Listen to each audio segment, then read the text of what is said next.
Thank you, honorable members. Thank you, Honorable Chairperson. Good afternoon. Good afternoon to everyone on the platform and inside the house. Before we continue, let me wish all of you a happy spring day. This month, September, we also commemorate our own heritage in Heritage Month, but it is also been termed as the Tourism Month, and 1st of September also Tourism Day. Also, Pope Francis of the Roman Catholic Church have declared the 1st of September as the World Day of Prayer for the Creation. So it is quite a very important day and important month for us in our national calendar. And that is why I just want to remind our members about that very important issues, and also want to wish you a happy spring day. Let us continue. Before we proceed, let me just make the following announcement. The hybrid sitting constitutes a sitting of the National Council of Provinces. Delegates in the hybrid sitting enjoy the same powers and privileges that apply in the sitting of the National Council of Provinces. For purposes of the quorum, all delegates who are logged onto the virtual platform shall be considered present. They must switch on their videos if they want to speak. And they should also ensure that the microphones on their gadgets are muted and must remain muted unless they want to speak. All delegates in the chamber must connect to the virtual platform as well as insert their cards to register on the chamber system. Delegates who are physically in the chamber must use the floor microphones and should switch their microphones on when they need to address the chairperson. All delegates may participate in the discussion through the chat room, and the interpretation facility is active. Delegates on the virtual platform are also requested to ensure that the interpretation facility on the gadgets are properly activated to facilitate access to the interpretation services. Permanent delegates and members of the executive in the chamber should use the interpretation gadgets on their desks to address the interpretation facilities. With that, you are all welcome. And we will now allow an opportunity to delegates to give notices of motion. And in total, we have 20 minutes for both notices and motions without notice. So you can raise your hands. So on the raise your hand function, and we will then start with the process for notices of motion. There is notices of motion. Honorable Gillian. Thank you, Deputy Chairperson. I hereby move on behalf of the African National Congress that the House in its next sitting debate ways to put to the end the continued torching of Golden Arrow buses in the Western Cape Black townships of Nyanga and Elicit in particular. These senseless acts of violence put lives of passengers in danger and cause unnecessary public transport disruptions. I so move, Deputy Chair. Thank you very much, Honorable Gillian.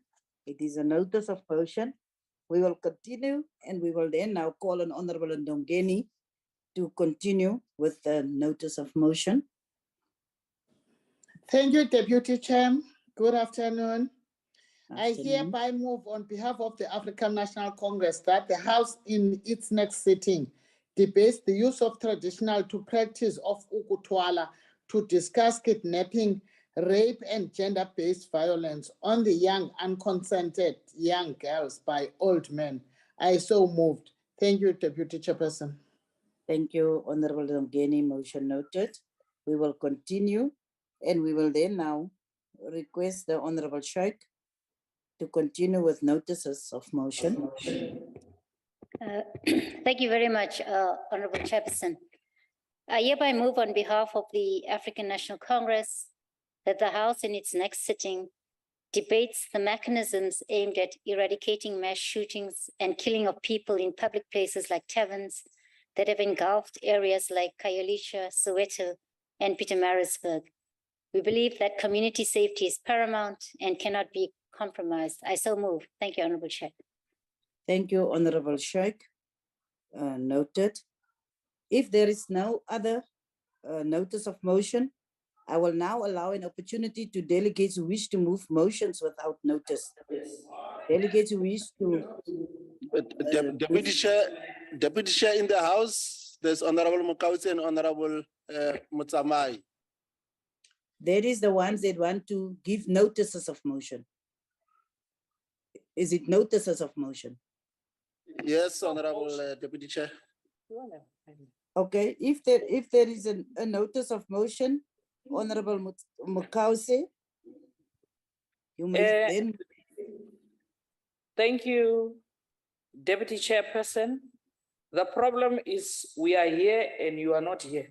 So you can't see us, but Welcome that you are advise there that, for a change. I've been there all the time. Welcome that you are there for a change. You may continue. you lost the by-elections yesterday, I'm told. But So what? Welcome. We Deputy are here in the Chairperson, house. Let's continue with I the business move of the on house. behalf Honorable of Mukauzi. I move on behalf of the economic freedom fighters that in its next sitting, the House debates the ongoing violence which is happening in hospitals in Gauteng, where Dudula people aligned with the ANC are blocking ordinary Africans to access healthcare. I so move. Noted. Thank you, Honorable Mukauzi. Honorable Mutsamai. Thank you, Chairperson. I raise on of the economic freedom fighters, the council debate at the next sitting, the lack of alternative land provided made for the residents of Letabong informal settlement, who had their homes demolished and were evicted from the land that they had been occupied since 2015. I so move. Noted. Thank you, Honorable Mutsamai. Honorable Chairperson, is there any other person that want to give notices of motion that is in the House? If none, let's move then to motions without notice. And I will immediately start with those. Honorable Deputy Chair, there is Honorable Yes. Mutsamai. We have moved. JTG is in charge. He have moved. Honorable Mutsamai have gave his notice of motion. We are now going over to motions without notice, and I will request Honorable Bartlett to start. Thank you very much, Honorable Chairperson. Sorry for not switching my video on. I'm not feeling well. But Honorable Chair, I hereby move without notice that the Council firstly notes that next week on Monday, the 4th of September, marks International Day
acknowledges and appreciates the countless charitable intervention and selfless efforts of the non-governmental and community-based organizations across the country to continue serving our people, especially the poor, underprivileged, and downtrodden, to spread the message of hope. Honorable Chair, hope, love, and humanity. I so move, Honorable Chairperson. I thank you. Thank you, Honorable Bartlett. Is there any objection to the motion? Yes, Chair, there are two members, Honorable Lapskachen and The chair is objecting. The chair is objecting. No, Is I'm there not saying any- I'm objecting. I say, Chairperson, I've been advised that there are two members that are going to do the motion without notice. Honorable Chairperson, just allow me. Is there any objection? If there is none, we will continue. The next motion will be carried by Honorable Mtetwa. Thank you, Chairperson of the House, Deputy Chairperson of the House. The African National Congress moves without notice that the House celebrates the coronation of Amazulu King, Mrs. Zulu Singobile Hlomesakhe Sihlangu KwaZulu-Natal, has officially been introduced to the ancestors and his people during his Ukungena Esibayeni, entering the crawl chair ceremony, known as traditional as ukugqotshwa kwesilo.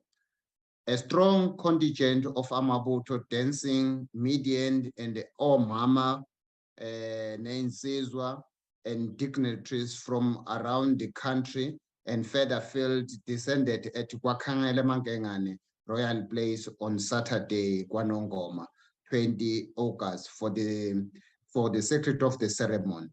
The ceremony comes after His Majesty Lion Hunt this week, which paved the way for his entering the crawl. Thousands flock to the royal ground to witness the heroic events last seen 52 years ago, when the departure of King Zwelithini, King Goodwin KwaZulu-Natal, was crowned the King of Amazulu Nation. Therefore, we congratulate the King for ascending to his rightful throne and the Zulu Nation for the grateful occasion. I so move, Chair. Thank you very much, Honorable Mtetwa. Is there any objections to the motion? If no objection, the motion is agreed to. Can we now call Honorable De Tooy for his motion without notice? Thank you, Honorable Chair. I move on behalf of the Freedom Front Plus without notice that the House notes with great sadness the passing of Mr. Pieter van der Westhuizen, a respected member of the community near Zeerust, a former police officer, a loyal friend to many. Mr. van der Westhuizen was fatally wounded after responding to a robbery in the Northwest Province while acting in the best interest of the community. Notes that this giant will be missed by friends, family, and the community, and conveys our heartfelt condolences to the Van der Westhuizen family. I so move. Thank you very much. Is there any objection to the motion? If none, the motion is agreed to. We will now call on Honorable Labuschagne in the chamber to raise a motion. Thank you, Chair. A motion without notice on behalf of the Democratic Alliance. I hereby move without notice that this council notes with deep sadness the sudden passing of Honorable Lorraine Botha, a member of the Western Cape Provincial Parliament. Further notes that Lorraine served in the Western Cape with distinction and during her time served as the chairperson of the Standing Committee on Education, Social Development, as well as the Premier and Constitutional Matters. And lastly, notes that Lorraine was the DA constituency head for Bergrivier and was appointed as the chief whip of the DA's Western Cape caucus in May this year. Her presence will undoubtedly be missed within the political sphere, and may her soul rest in peace. I so move. Thank you, Honorable Labuschagne. Is there any objection to the motion? If none, let me also convey our deepest sincere sympathy to the family of Ms. Botha, as well as the party, the Democratic Alliance, for our untimely passing. We have just heard around 1 o'clock about it, and that the House will then send a motion of condolences to the family. We may continue, and Honorable Malika will be the next. And if the table can just advise me about the other member inside the House that want to raise a motion without notice. Thank you, Deputy Chair. The African Honorable National Matebula. Congress. Matibula, okay, it's fine. You may continue, Honorable Maleka. Thank you, Deputy Chair. The African National Congress moves without notice that the House commends the Hawks together with Crime Intelligence and Western Cape Traffic for arresting 3 men for the possession of a cocaine consignment worth an estimated value of over 400 million on Thursday, 4 August 2022. And note that the team of law enforcement agencies followed up an information about a truck suspected to be transporting drugs, and an operation was organized on the N1 freeway, where the truck was intercepted and a large quantity of drugs was found hidden in the false wooden boards at the back of the truck. Believes that the more drugs traffickers are arrested and brought to book, the level of crime associated with drugs decreased, and calls upon peace-loving South African citizens to continue working with law enforcement agencies to rid our communities of drugs and drug dealers. I so move. Thank you, Honorable Maleka. Is there any objection to the motion? If no objection, the motion is agreed to. In terms of Section 65 of the Constitution, we are continuing with the motions without notice, and we will now call on the Honorable G. Christians to put a motion. Thank you, Honorable Deputy Chairperson. On behalf of the Democratic Alliance, I hereby move without notice that this Council notes with joy that the Democratic Alliance has won the by-election in the Sol Plaatjie Ward 21 in the Northern Cape yesterday. Further notes that the Democratic Alliance has won 100% of the by-elections in the Northern Cape province since the last local government elections took place. Notes the first win in Ward 3 Karreeberg, a previous ANC ward, where the DA support grew significantly from 13.35% to 42.77%. The second DA victory was yesterday's by-election, where the DA support grew significantly from 51.14% in the local government elections to 58.87%. And lastly, complements the Northern Cape DA under the sterling leadership of Harold McClure and Isak Fritz. I so move. Thank you, Deputy Chairperson. Thank you, Honorable Christians. Is there any objection to the motion? If no objection, the motion is agreed to, and there being no objection, the motion is agreed to in terms of Section 65 of the Constitution. The next will be Honorable Dango. Thank you very much, Chairperson. Chairperson, this House notes with concern, sorry, I've lost myself for a while. This House notes with concern the serious allegations leveled against the DA leadership in the Tshwane Metropolitan Council in interfering in the procurement processes.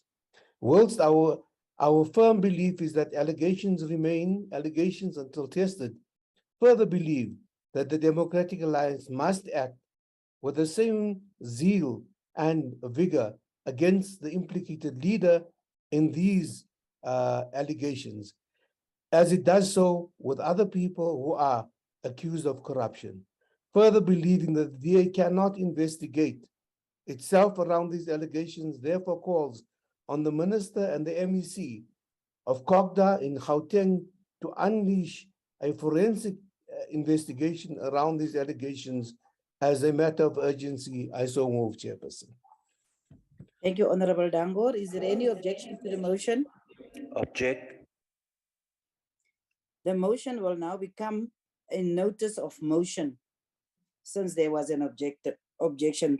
Sorry, the same thing that happened to Honorable Dangor happened to me now with the phone. I'm sorry, honorable members. I just want to finalize this. So there is another motion that is from Honorable Matebula. Honorable Matebula.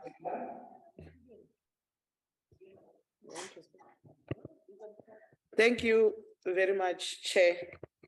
I rise on behalf of the economic freedom fighter that the Council note that on Sunday, 28 August 2022, the Comrade Marathon, the ultimate human race one of the most notable running events on the international calendar, was held in the province of KwaZulu-Natal between Pietermaritzburg and Durban. Further notes that 13,213 runners took part in the 2022 Comrade Marathon on Sunday. We congratulate the Mafikeng-born Dijana on winning the race in time. We recognize that the runners stormed to victory, beating the teammates and defending champion Edward Mutiwi, who came in second, and then Musalekwe, who finished third.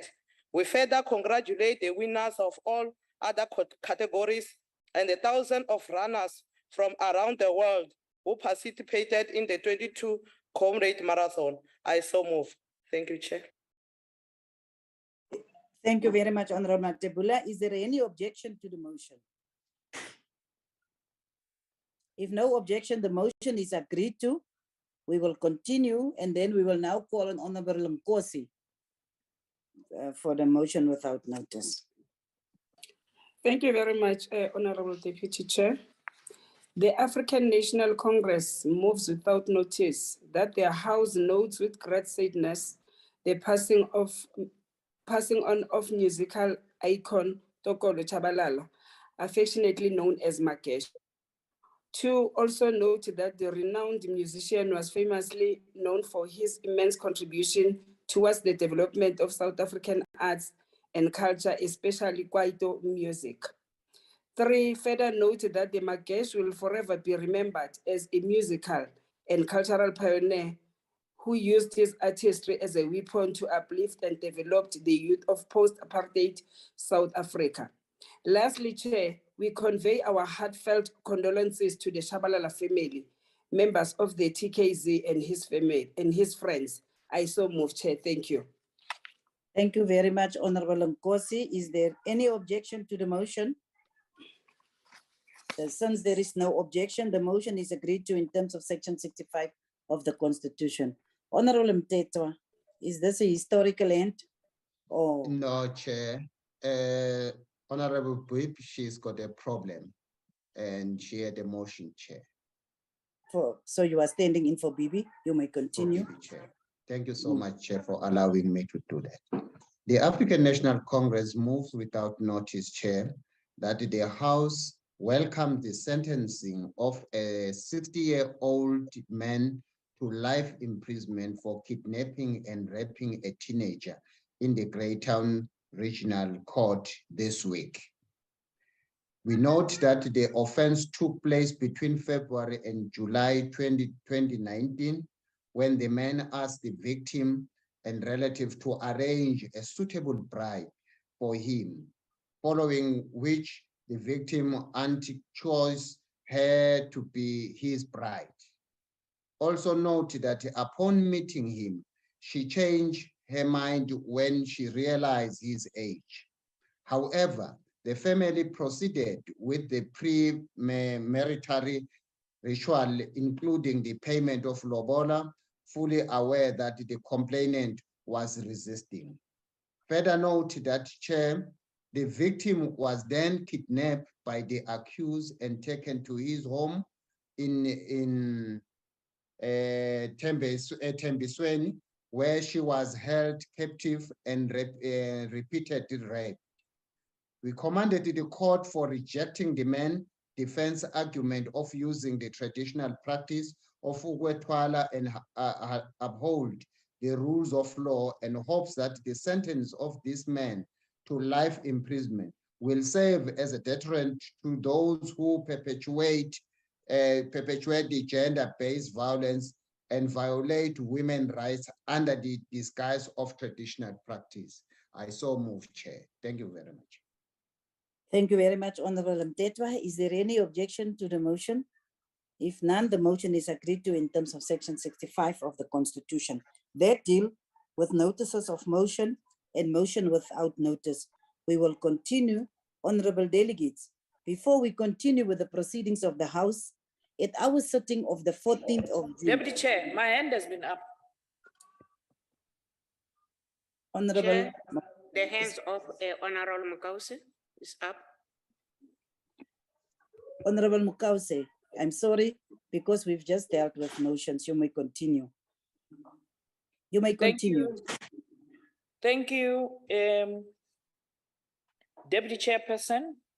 I hereby move on behalf of the economic freedom fighters that the Council notes with concern the continued lack of service delivery in the Free State Province, where the Chief Whip of this Council comes from, particularly in Mangaung, Lejwele Putswa, and Malutia Pofu.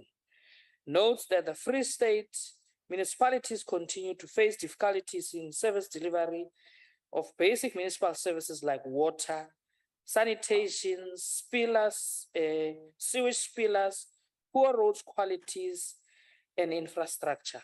Further note that the Free State municipalities have no capacity to provide any service to the people and are merely instruments of facilitating looting by the ruling party and those who captured the state in the Free State. Further note that Malutia Pofu, Mafube, and Tokoloho are far worse, as there is no coherent plan for service delivery in those municipalities. There's no capacity to prepare even basic financial statements. Notes the collapse of service delivery is a direct consequence of or manifestation of weak governance, municipal capacity constraints, and poor planning. We call for drastic intervention in the Free State so as to rescue service delivery around the Free State municipalities. I so move. Is there any objection to the motion? Yes. Objection, Chairperson. There being an objection, the motion may not be proceeded with. The And will now corrupt become ones are a notice objecting. of the You've got motion. no shame. Become a notice of motion. Honorable Chairperson, is there any other person that want to do a motion because we want to proceed? The time has already elapsed. If there is none, we are continuing. Before we continue with the, thank you. Before we continue with the proceedings of the House, at our sitting of 14 June 2022, we adopted the report of the Joint Committee on Ethics and Members' Interests, which dealt with the 2021 Registrar of Members' Interests in respect of late disclosures, contravention of the Code of Ethical Conduct, and disclosure of members' interests. The House agreed to the recommendation of the Joint Committee on Ethics that the delegates who contravened the code be reprimanded in the House. Honorable Matebula was one of those delegates. She could, however, not be reprimanded since she was on leave at the time. In view of this, I now call on the Honorable Brenda Matebula I now call on her. She must first stand.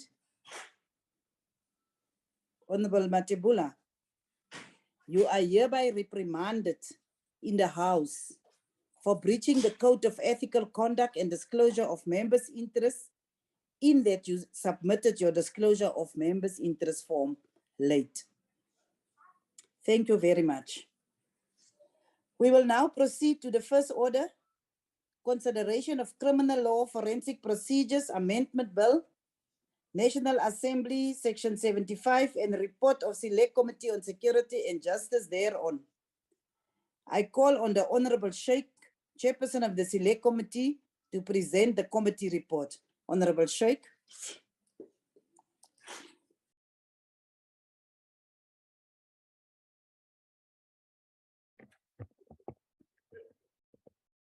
Thank you very much, Honorable Chairperson. Greetings to all honorable members, chairpersons, the Chief Whip, and all honorable members of this House.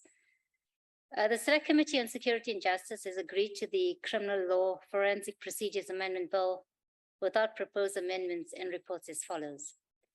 The Criminal Law Forensic Procedures Amendment Act 2013 provides for, amongst others, the taking of buccal samples from all persons who have been convicted of a sentence of imprisonment in respect of any offense listed in Schedule 8 of the Criminal Procedure Act 1977 within a period of 2 years from the date of commencement of the Act. Examples of Schedule 8 offenses include, amongst others, murder, rape, sexual assault, any sexual offense against a child or a person who is mentally disabled, child stealing, etc. However, in terms of the Act, there was no possibility to extend the transitional period of 2 years. The Act commenced on the 27th of January 2015 and the period of 2 years determined in the Act expired on the 26th of January 2017. However, the police service was not able to complete the process of the taking of buccal samples from all convicted Schedule 8 offenders within the period of 2 years provided for in the Act. This resulted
According to the information at my disposal, it seems that we have agreed.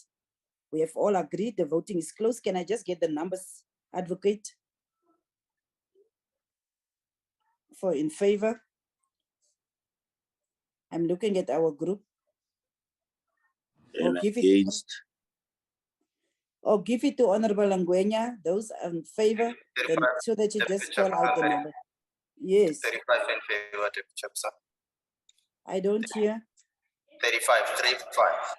35 in favor and against. 0 abstentions. And 0 abstentions. The bill is thus agreed to in terms of Section 75 of the Constitution. Thank you very much, honorable members. We will now, honorable delegates, we will now proceed to the second, third, and fourth orders. That is the consideration of reports of the Select Committee on Petitions and Executive Undertakings on the executive undertakings made by the Minister of Health during the House sitting on 11 March 2021 as adopted on 24 June. Executive undertakings made by the Minister of Social Development during the House sitting on 27 October as adopted on the 24 June.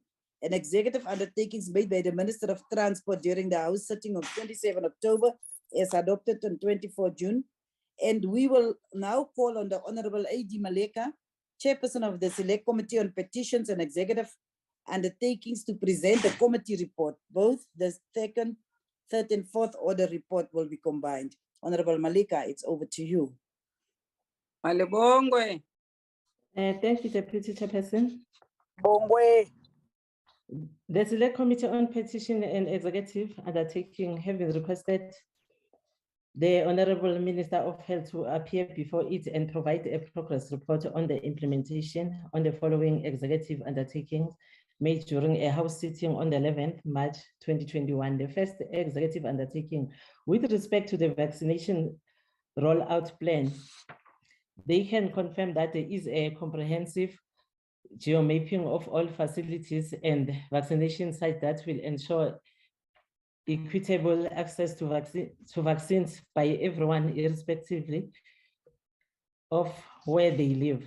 The second one, indeed, government will ensure that the vaccination program is geared towards rich rural communities through platforms with high reach in audience share in those areas. The third one, their plan includes communicating vaccination messages in all official languages on national, community, regional, and commercial radio station featuring dramas and generic adverts. The fourth one, the awareness campaign will make use of the outdoor platform across the length and breadth of the country, including rural communities, which amongst others is the use of the outdoor billboards, taxis, electronic screens in public places, as well as the boards in shopping malls and branding of buses to communicate the message of vaccination. The fifth one, all registered vaccine centers will be published on platforms for all citizens who have access to this information, and they are working on increasing the number of testing labs to expedite quality assurance of all vaccines that are produced. The sixth one, all suppliers will be requested to produce lab certificates to buyers providing a unique identifier.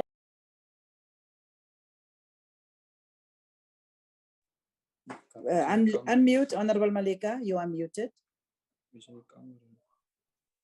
Oh, must I start afresh? You can continue. No, you can continue.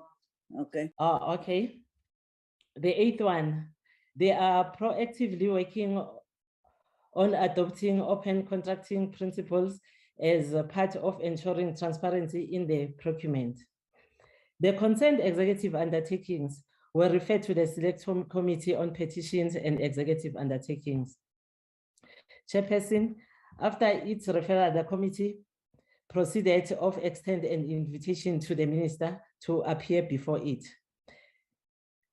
Further, in noting the progress report made by the Minister on Health, the committee observed that the executive undertakings have been adequately implemented and therefore recommends that they be closed. Can I continue with the second one, Chairperson? Please continue, Honorable Malika. Oh, okay, thank you. Continuing with the executive undertaking that were made by the Honorable Minister of Social Development and during the House sitting of the 27th October 2020.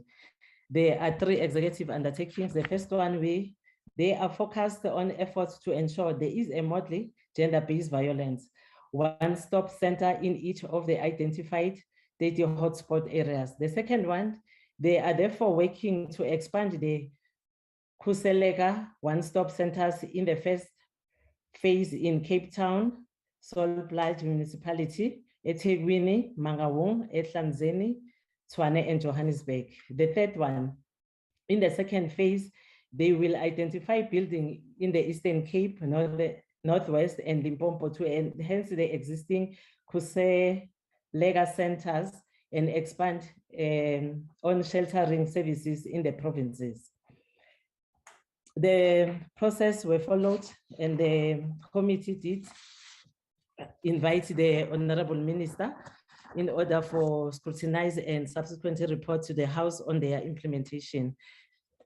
After its referral to the committee process to extend an invitation to the Minister. Further, in noting the progress report made by the Minister of Social Development, the committee made the following observation and key findings. Intervention centers needed to reach rural areas and should not only be concentrated in urban areas. And there needed to be monitoring and training of GBVF ambassadors, and local government need to be involved. There is a lot of duplication in GBVF programs. The last finding, there is a lack of facilities at the South African Police Services Centers for GBVF victims. Further, in noting the progress report presented by the Minister of Social Development, the committee observed that the executive undertakings have been adequately implemented and therefore recommended that they be closed. I'm moving to the undertaking for the Minister of Transport during the House sitting of the 27th October 2024. The following undertakings. 2021, just for the correction. You said 2024. Oh, 2021, sorry. The executive undertakings, there are 3 of them. The National Treasurer has granted approval of 900 million for the implementation of the Passenger Rail Agency of South Africa, PRASA security plan to combat the theft and vandalism of rail infrastructure.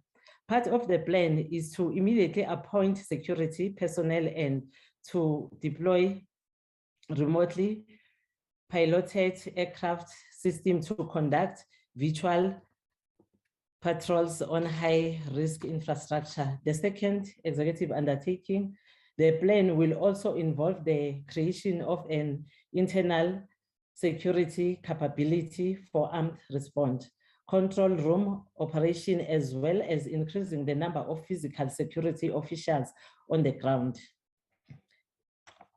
The third one, an e-guarding solution will be introduced for the protection of mission critical assets such as substantial, also embarking to ensuring that very thoroughly identify those who have been involved in vandalism, destroying and stealing infrastructure that is meant to support the livelihood of our people.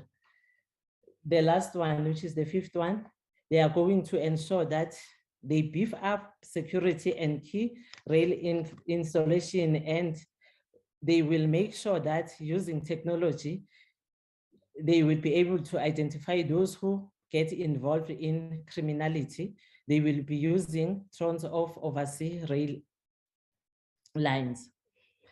After its referral to the committee, the further in noting progress report made by the minister, committee made the following observation and key findings. The committee notes that PRASA was in the rebuilding process and security plan plans had already been implemented. The committee noted that the minister admitted he was not happy with the performance of PRASA and further admitted there were delays on some plans because of changes of personnel and depletion of capacity. Lastly, the committee noted the submission by the PRASA Acting Group CEO that an attack on Transnet was affecting their service and required collaboration in an integrated approach between ESCOM, PRASA, and Transnet. In noting the progress report presented by the Minister of Transport, the committee recommended the following: that department to expedite the process of attending of the following project: to increase the security capability, a faster recovery of rebuilding the station and corridors, problem of cost payment and be finalized, and the department to ensure that there is greater transparency and communication around the procurement process. The committee concluded that a time frame of 3 months must be set for the department to report back to the National Council of Provinces of the implementation of the above recommendation by providing the National Council of Provinces with a progress report in this regard. The Select Committee on Petition and Executive Undertaking tabled the reports for consideration. Thank you, Chair. Thank you very much, Honorable Malika. Honorable delegates, before we proceed to the voting, I shall allow provinces the opportunity to make their declarations or vote on the second order, that is the one on health. Provinces, I don't want to call them because we will call them when they vote. So any province that feel that they want to make a declaration of vote may continue. They can just, that is provincial. Chairperson, is there anyone that is indicating inside the house? If there is none, we shall now proceed to the voting on the second order. And the question is that the report be adopted. I shall call provinces in alphabetical order, and the heads of delegation must indicate whether they vote in favor, against, or abstain. That is with regards to the health report. Eastern Cape. Thank you very much, Honorable Deputy Chair. Eastern Cape votes in favor. Thank you. Free State. Thank you very much, Honorable Deputy Chairperson. Free State votes in favor. Thank you very much. Gauteng. Gauteng in favor, Deputy Chair. Thank you. KwaZulu-Natal. KwaZulu-Natal in favor, Deputy Chair. Thank you, Honorable Mtetwa. Limpopo. Limpopo in favor, Deputy Chair. Thank you. Mpumalanga. Mpumalanga vote in favor, Honorable Deputy Chair. Thank you, Honorable Mkosi. Northern Cape. Northern Cape vote in favor, Honorable Deputy Chair. Thank you. Northwest. Northwest in favor, Honorable Deputy Chair. Thank you very much. Western Cape.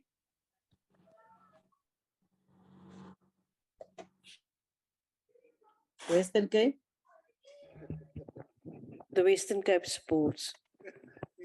Thank you very much. The voting is now closed. All provinces have voted in favor, so we therefore declare the report adopted in accordance with Section 65 of the Constitution. We will now call for declaration of votes in respect of the third order. So before we proceed to voting, I will allow provinces to make the declarations and vote on the third order in terms of Rule 86 if they so wish.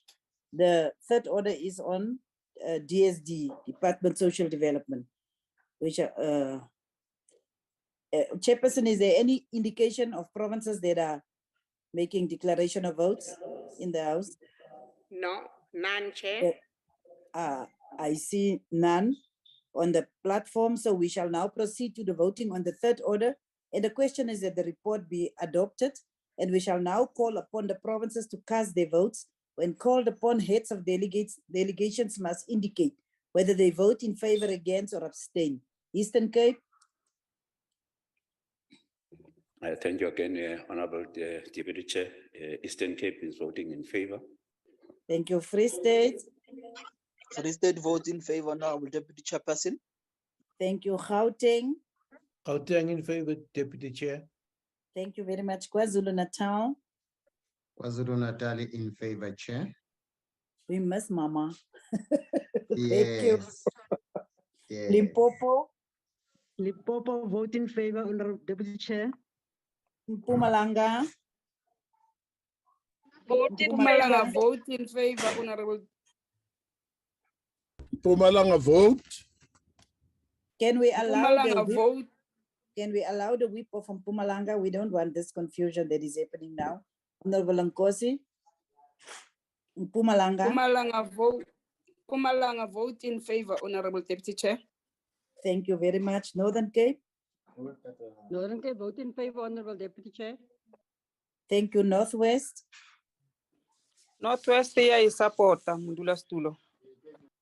Kialeboha. Western Cape. Western Cape supports.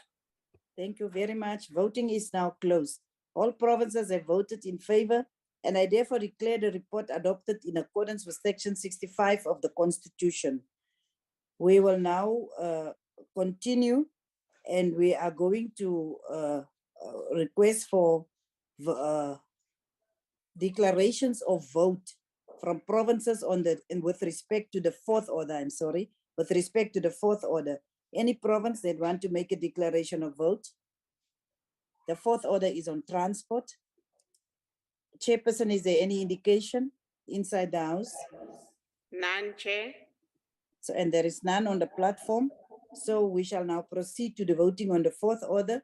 And the question is that the report be adopted, and we shall call on provinces to cast their votes, upon which heads of delegations must indicate whether they vote in favor, against, or abstain.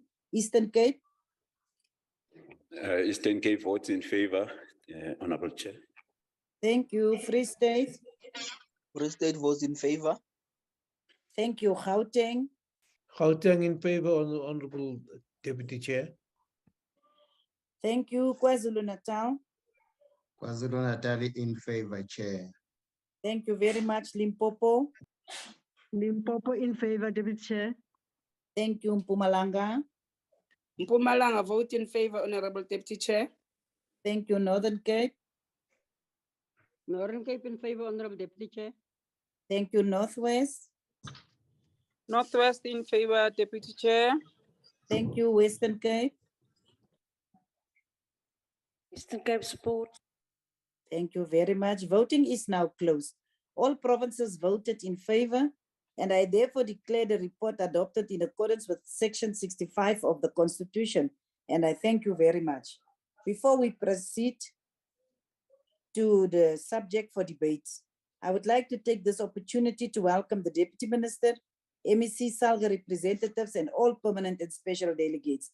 And we shall now proceed to the subject for debate, that is a debate on the socio-economic impact and threat of the production and trade in counterfeit products, with the theme, and I quote, waging a concerted battle against the production and distribution of counterfeit products. I will now call on the Honorable Fikile Majola, the Deputy Minister of Trade, Industry and Competition, to open the debate. And in the same vein, I will hand over to the House Chairperson, the Honorable Ngwenya, to continue presiding over the debate. Thank you very much, honorable members. Over to you, Chairperson, and over.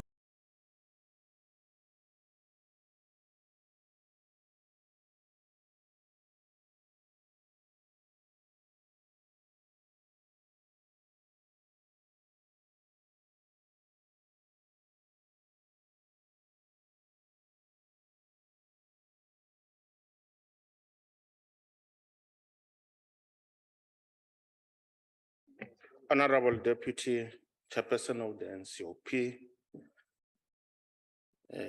Chief Whip of the NCOP, House Chairpersons, honorable members, MECs present, Salga delegates, fellow South Africans. Illicit trade is a global problem that abuses the international trade system and negates the foundations of the multilateral legal framework.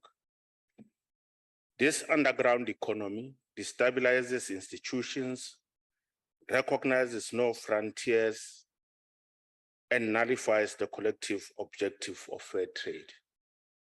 Research undertaken by the Organization for Economic Cooperation and Development, OECD, reveals that international trade in counterfeit and pirated products could have been up to $200 billion in 2005.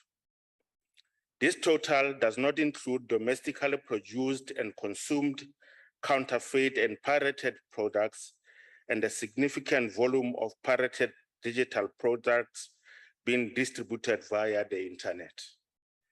If these items were added, the total magnitude of counterfeiting and piracy worldwide could well be several $100 billion. The OECD report shows that the items that counterfeiters and pirates produce and distribute are often substandard and can even be dangerous, posing health and safety risks that range from mild to life-threatening. Counterfeiting and piracy are illicit businesses in which criminal networks thrive. Economy-wide counterfeiting and piracy continue to undermine innovation, which is key to economic growth.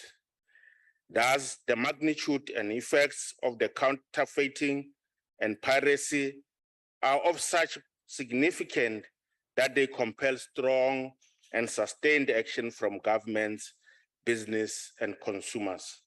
According to studies conducted by the OECD, it is estimated that trade in counterfeit goods is worth more than 5% of world trade.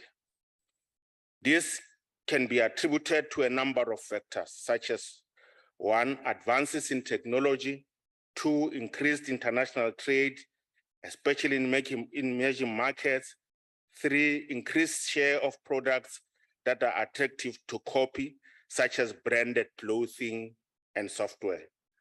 Honorable members, it is hard to obtain accurate statistics on counterfeiting, mainly because it is an underground activity. However, the copyright industries of the United States of America have collected detailed information on piracy of their products for a number of years. These industries suffer huge losses. About half of all motion picture videos, more than 40% of all business software, and a third of all music recordings sold in 1996 alone were pirated copies. Counterfeit clothing, both fashion and software, is very prevalent in Europe. A common technique is to import plain clothing and attach the labels in one European Union member state and then release the products for sale in another member state, benefiting from the free movement of goods across borders. In the spare parts industries, counterfeits are part of the overall problem of unapproved spare parts.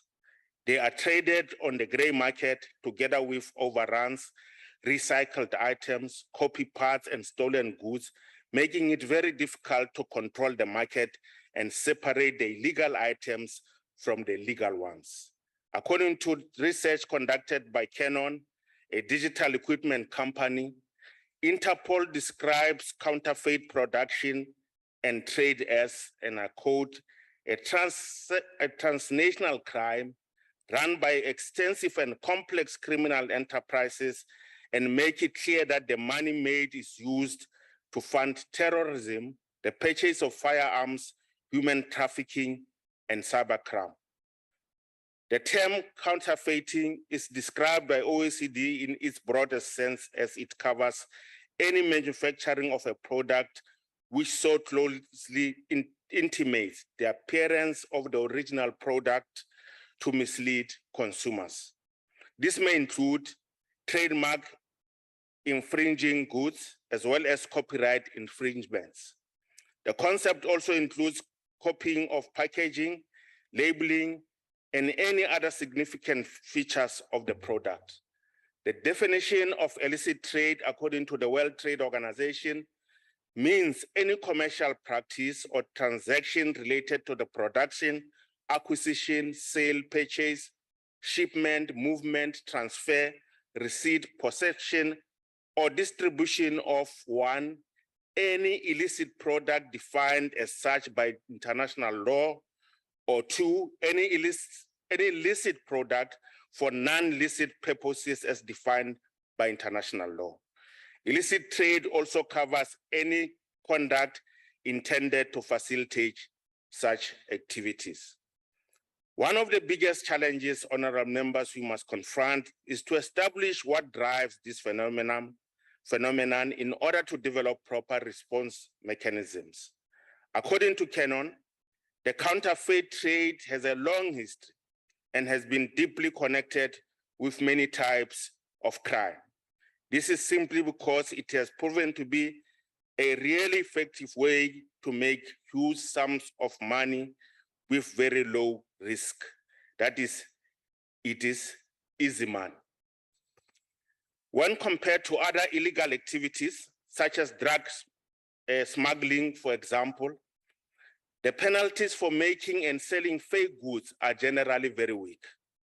The collective term of criminal gangs, as described by Interpol, for instance, is often used to describe the organizations behind the counterfeit trade, really does not do justice to the extent of the problem. Honorable Chairperson, what is the socio-economic impact of this unwanted phenomenon, particularly for our country? Industries across the world lose large amounts of business to counterfeiters. These losses not only affect the producers of genuine items, but they also involve social costs. The ultimate victims of unfair competition are the consumers. They receive poor quality goods at an excessive price and are sometimes exposed to health and safety dangers. South Africa, as a global player, continues to be directly impacted by the scourge. For the 2019-2020 financial year, SARS performed 1,301 counterfeit goods seizures to the value of 1.1 billion rand. Counterfeit goods find their way into and out of the country through the same trade supply chain used to carry legally traded goods. According to the Business Leadership South Africa, illicit trade is one of the biggest contributors to South Africa's fiscal constraint, as the country is losing about 250 million rand a day in tax revenue as a direct result of illicit trade. BLSA also added that the bad state of South Africa's economy was being exacerbated by contributing factors such as illicit trade. This phenomenon in some countries has undermined regulations, resulted in political interference, caused reputational damage to legitimate brands, and marred the achievement of the United Nations Sustainable Development Goals. Because these counterfeit products are manufactured in the underground economy, there are usually no minimum standards to be adhered to and quality checks, leaving the final consumer exposed to dangerous and ineffective products with health risks and hazards. Governments lose out on unpaid tax and incur large costs in enforcing intellectual property rights. The BLSA study finds that in South Africa, the illicit trade in the tobacco industry is estimated to be between 30% and 35% of the total formal market in the country, and 42% of the informal market. Their study further reveals that the government loses between 7 billion and 8 billion annually due to most prevalent of cigarette packs being sold at below the minimum collectible tax. In size by volume, the illicit trade segment here comprises smuggling, which is 28%, tax leakage, 24.8%, counterfeit, 24.3%, and artisanal products, 22.9%. When turning to value, smuggling still remains at the top of the latter, which is 39.5%, with counterfeit at 38% and artisanal products at 17.7%. Owing to this, government is losing an estimated 6.4 billion rand in excise tax and job losses as a result. The study indicated that the under-declaration of customs value in the clothing and textile industry had increased from 5.2 billion rand in 2014 to 8.5 billion in 2018. In turn, the economic impact of this has led to the closure of many South African factories in the industry, which has resulted in more than 80,000 jobs having been shared in textile and 100,000 jobs in clothing. In a broader sense, illicit trade as a result influences South Africa's compounded unemployment rate, which is currently at a high of 33.9%. Regrettably, human rights are often violated in the world of counterfeit trade. Undercover factories operating under the radar of law are often cheaply staffed through child labor or those who have been trafficked and enslaved for this purpose. Conditions are generally found to be profoundly unsafe and workers abused, often in ways that grossly violate labor laws and human rights. Illicit trade is a global problem, a threat to production and trade. It abuses the international trade system and negates the foundations of the multilateral legal framework. It destabilizes institutions, recognizes no frontiers, and nullifies the collective objective of fair trade across the world. One of the biggest threats associated with the production and trade of counterfeit goods is the fact that the products will most probably have not gone through proper safety tests, even if the seller makes that claim. Criminals have discovered that by conducting small parts of their counterfeiting process in multiple locations, they have a higher chance of evading authorities. Trading standards often in the UK frequently discover a branding room when conducting raids, where counterfeit items are finished with brands, labels that just before they go on sale. Again, these sites are often linked with human trafficking and modern slavery. Honorable members, illegal imports continue to pose serious threats to economies, particularly emerging ones. Let me highlight some of the issues to illustrate the impact of illegal imports.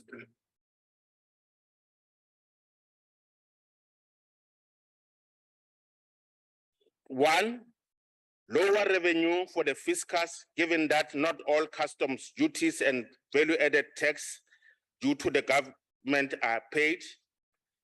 Circumvention of support put in place by government for local industries, the erosion of productive capacity in the country, job losses, particularly in the manufacturing sector, limiting our potential to grow and create jobs, lower company profits, unfair competition for legitimate trade, undermining government's efforts to promote health, security, standards, the well-being of its people, and the efforts to curb corruption.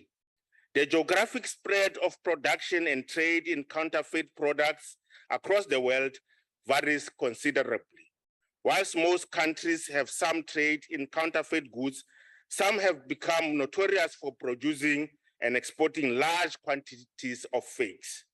Information from the customs services of the United States and EU member states provides an insight into which countries are the biggest exporters of fakes and the types of products that are being counterfeited.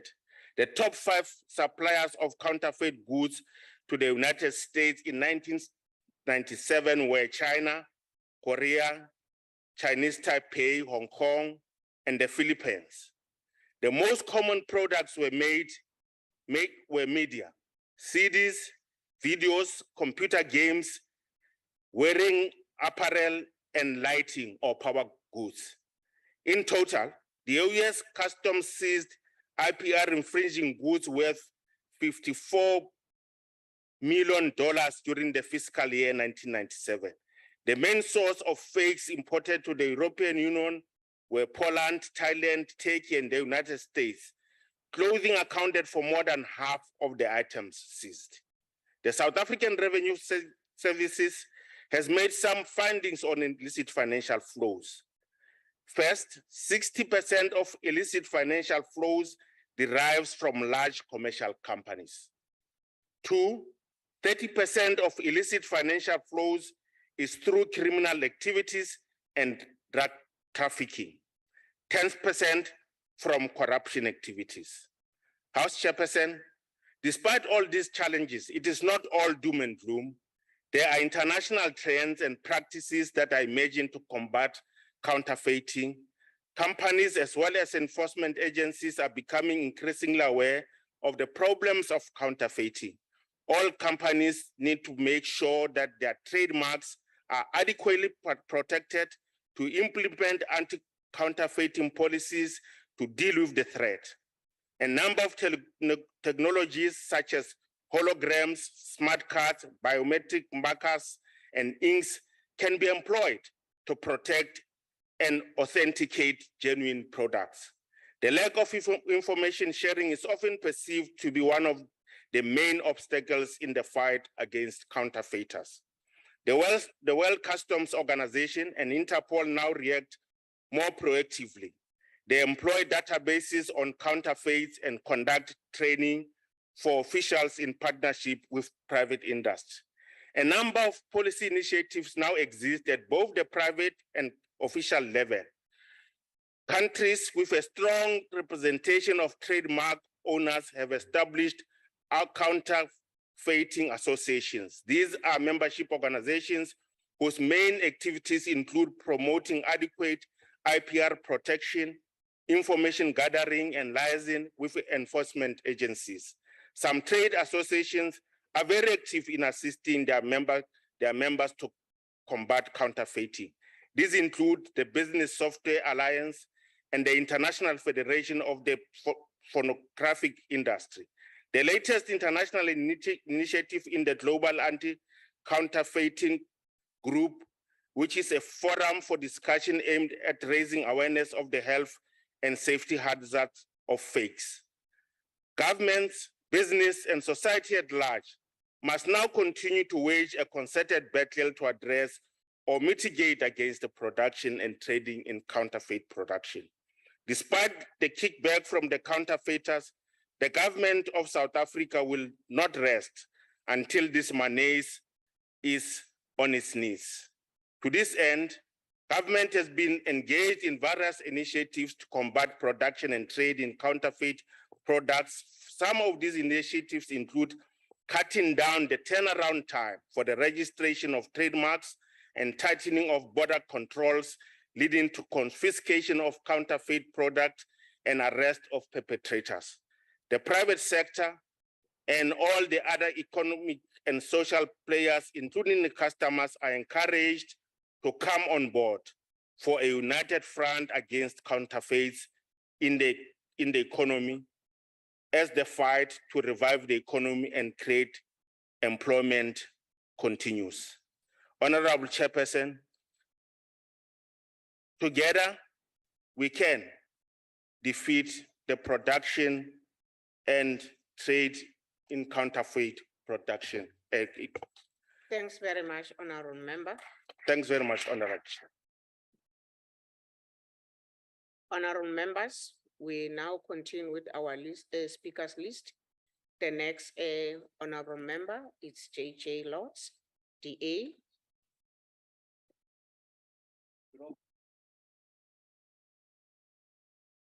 Let's try again. There we go.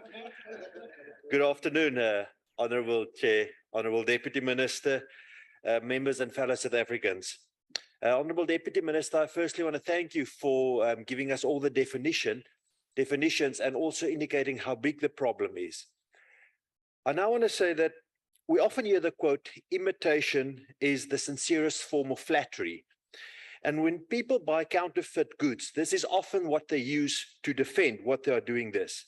However, as is often the case when people use quotes, they only use part of the quote. And the second part of the quote is also important. Imitation is the sincerest form of flattery that mediocrity can pay to greatness. Now, although this Oscar Wilde quote has its root in literature, it is and it becomes dangerous when we consider that the imitation, often with substandard products, can negatively impact the health and well-being when it comes to pharmaceuticals, food, or vice products like alcohol and cigarettes. Now, Honourable Deputy Minister, although the illicit trade is an international phenomenon, the effect is much more pronounced and felt much more acutely in South Africa, where our expanded unemployment rate is sitting at 45.5%, and the youth unemployment is touching 70%. The illicit trade costs the South African economy billions every year, with estimates that vary. SARS indicated 100 billion. The Global Financial Intelligence report of 2019, using IMF data, had it at 152 million. And Business Leadership South Africa says that the country loses more than 250 million in tax revenue a day. That is the scale. So whichever way you look at it, this is a major problem that has a debilitating effect, knock-on effect on our economy that is already struggling with crippling unemployment, and we can ill afford further losses or such losses. Eliminating the trade of illicit goods is therefore essential in contributing to the recovery of our economy. Although we've heard numerous pledges from ANC officials that there should be a war waged on the trade in illegal goods, the fact of the matter is that little to nothing is being done in real practical terms, not only to combat the trade that will then contribute to our economy, but by doing just what is expected. SAPS, Department of Trade and Industry, Customs, and the Judiciary all have a role to play in clamping down and making it extremely uncomfortable, unattractive, financially risky, and hopefully one day close to impossible to benefit from operating outside of the legal market. Unfortunately, the opposite is true with the actions of our cadre-deployed cabinet. With the porous borders and the understaffed and overwhelmed judiciary, we are set up for failure, and we cannot tackle this. As a member of BRICS, we are supposed to use our place at the table to address the fact that by far the vast majority of the counterfeit goods originate in countries such as China and India. However, as was the case recently when another BRICS member invaded and started a war in Ukraine with devastating knock-on effects on our economy, with the cost of living being pushed up by an ever-increasing fuel price and the exponential rise in basic food commodity prices, we kept quiet. With the value, what is the value of our government having a seat at the table to help and fight for our citizens and our continent, yet we never stand up and take that seat?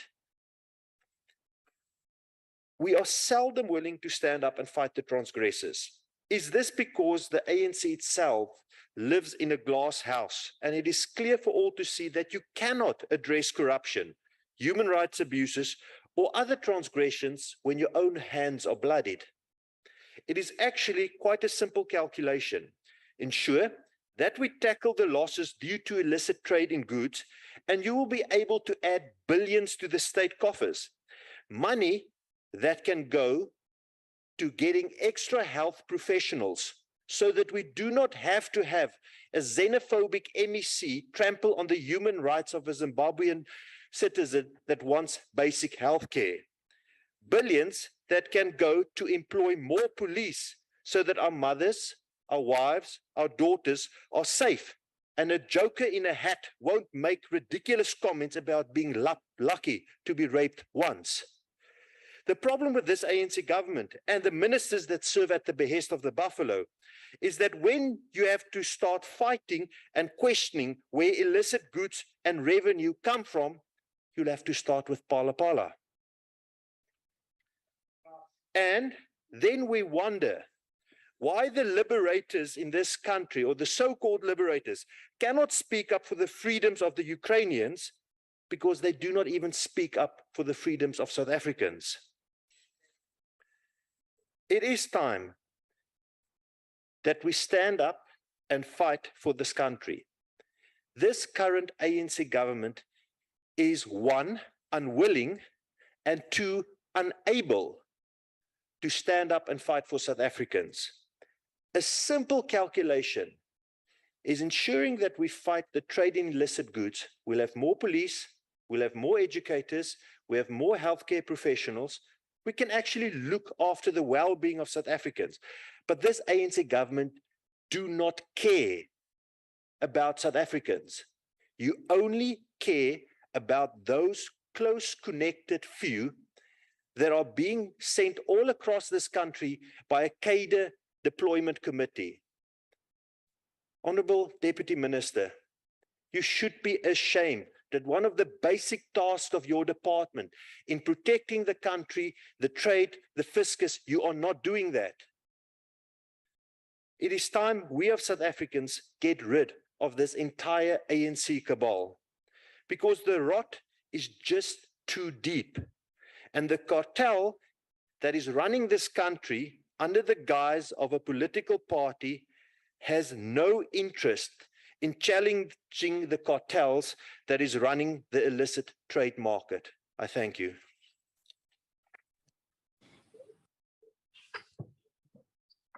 Thanks very much, Honorable Member. The next speaker is Honorable M. Mohale, Free State MEC, Economy and Small Business Development. Honorable Mohale. Thank you, Chair. Honorable members, delegates of the National Council of Provinces. We would like to start our debate by looking at the definition of what are counterfeit goods. In terms of the definition, the counterfeit goods are phony or pseudo products that are offered for sale and distributed within the trade supply chain as authentic. The Consumer Goods Council of South Africa estimates that the counterfeiting could currently constitute about 10% of the South African economy.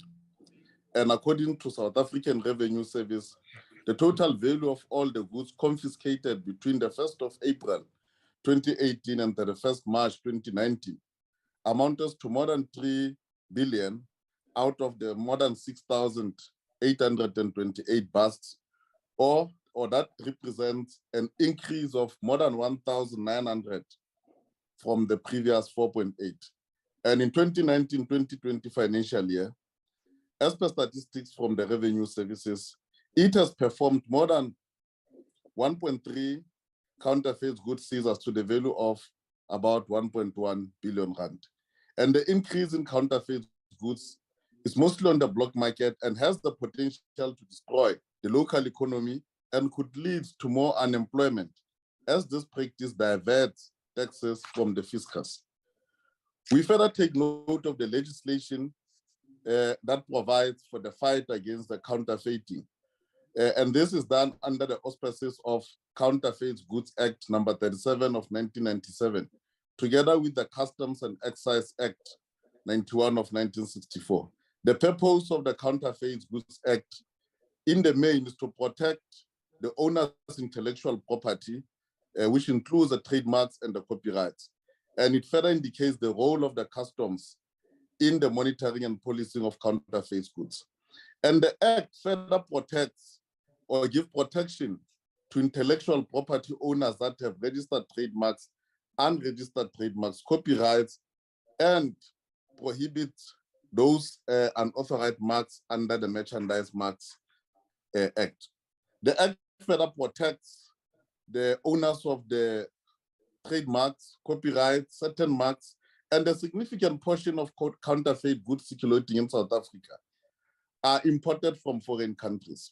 Those trading in counterfeit goods take advantage of the logistical loopholes in the flow of goods. For an example, many containers and air freight consignments are imported on a transshipment basis, which are purported to be destined for the neighboring states and end up in the South African market. And the Act that are defined to be constituting counterfeiting includes being in possession of infringing goods in the course of business, manufacturing, making or producing infringing goods for non-private or domestic use, selling, hiring, exchanging infringing goods, among others. And the act of dealing in counterfeit or suspected counterfeit goods. And the example is on the branded clothing, the sports apparel, footwear, and all the other amenities, the electronics, including motor vehicle accessories.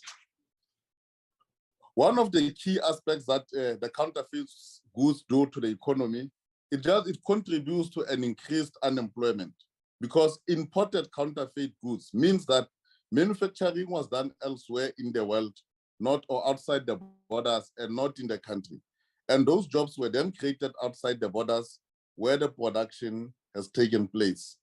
And the companies manufacturing copyrighted goods in RSA are forced to retrench employers due to the inflow of fake goods, which provides unfair competition.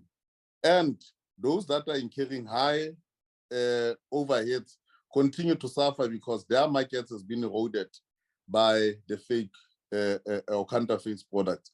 For an example, in the Free State Development Corporation has the industrial parks in Botshabelo, Tabanchu, and Kwakwa, where copyrighted items are manufactured. However, these factories employ a lot of people, and unfortunately, they suffer the job losses because of these fake commodities. The second aspect that counterfeit goods do to the economy is that there's a massive inflow of the counterfeit goods, discourages those who have copyright to continue in business. Many who are in the manufacturing sector decide to close shop because their markets has been unfairly eroded and the cost of business continued to rise. The lower or declining investments continuously lead to the collapse of the economy. That is why the province like the Free State has waged a battle against the production and distribution of the counterfeit goods. The third aspect is the low tax collection, because the illegal and counterfeit goods are produced by those who don't pay taxes.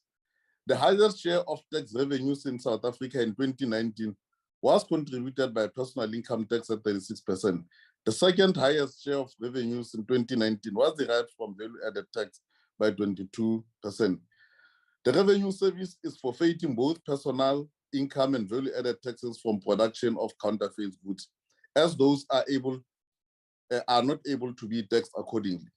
With lower revenue, the country will be unable to build houses, roads, schools, and investment in infrastructure, as that stream is the one, the income revenue stream is the one that is very key to sustain the national fiscus.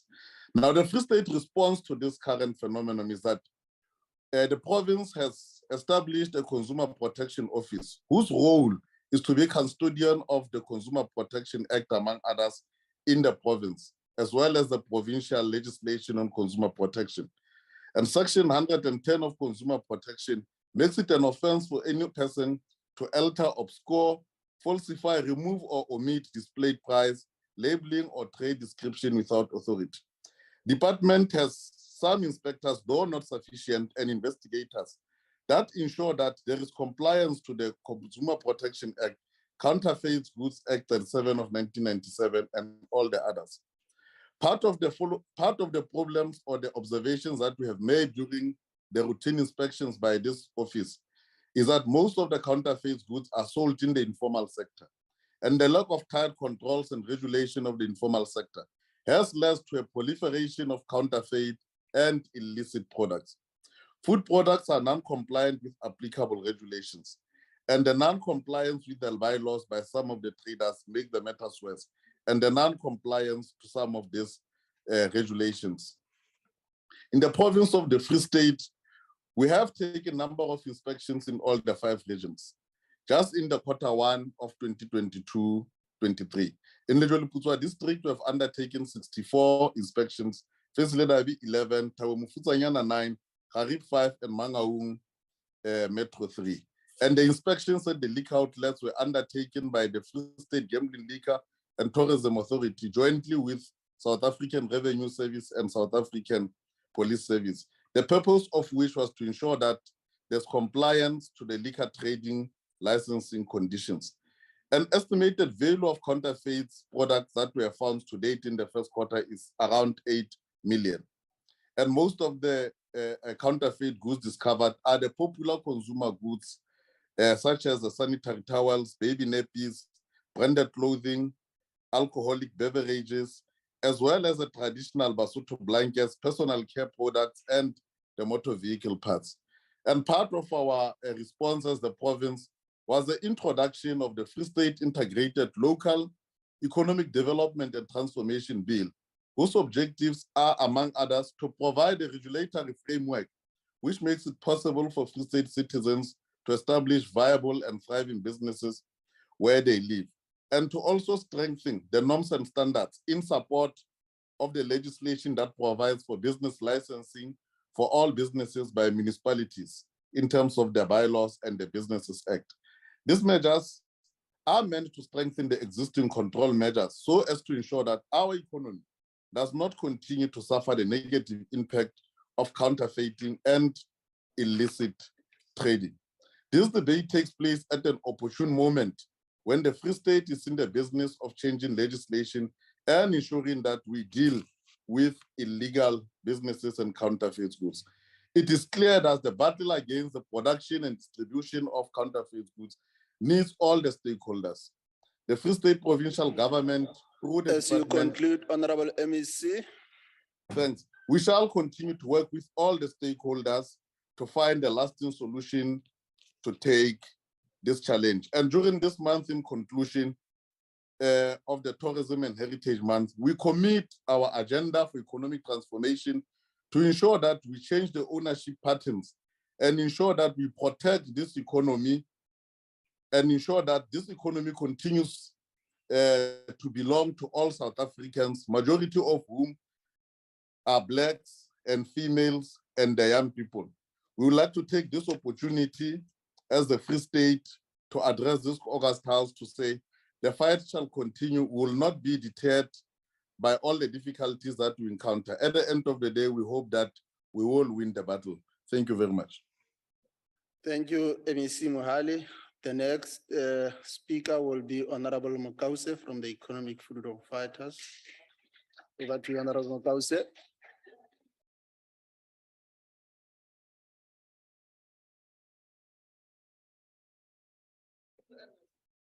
Thank you, Chairperson of the session from the Northern Cape Province. Chairperson, it was 25 years ago when the streetwear brand Lokshen Culture was born. Lokshen Culture was founded by two young Black entrepreneurs, Wandin Zimande and Sichaba Mohale, who started out by selling t-shirts, caps, light knitted jersey, which promoted township culture and Black identity.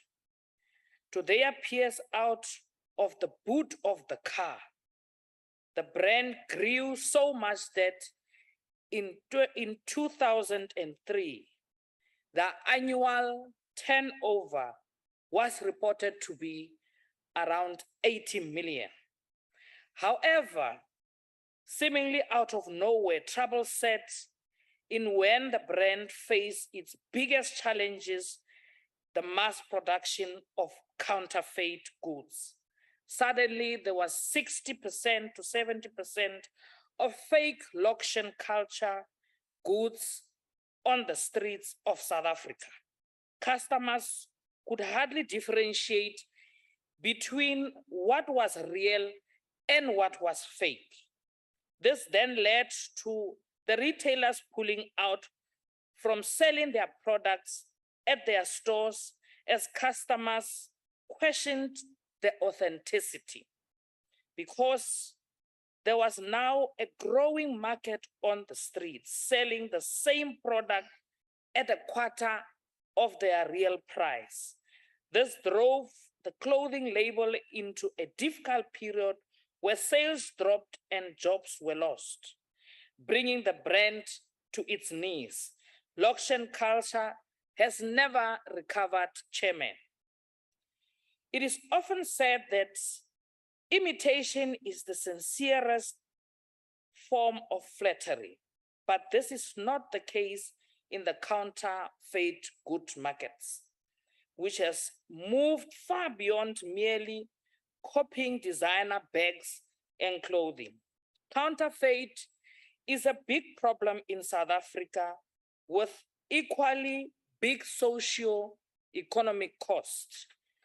Chair, Zimande, one of the founders of Loction Culture, carefully identified the battle against the production and distribution of counterfeit products as a horribly form of flattery. Horrible in that it robs small companies of sales proceeds needed to support local brands and the hardworking teams of people behind these brands. Counterfeit also poses a real risk to consumers themselves, as it potentially exposes them to unsafe or dangerous products, while making it difficult for local authentic manufacturers to remain competitive.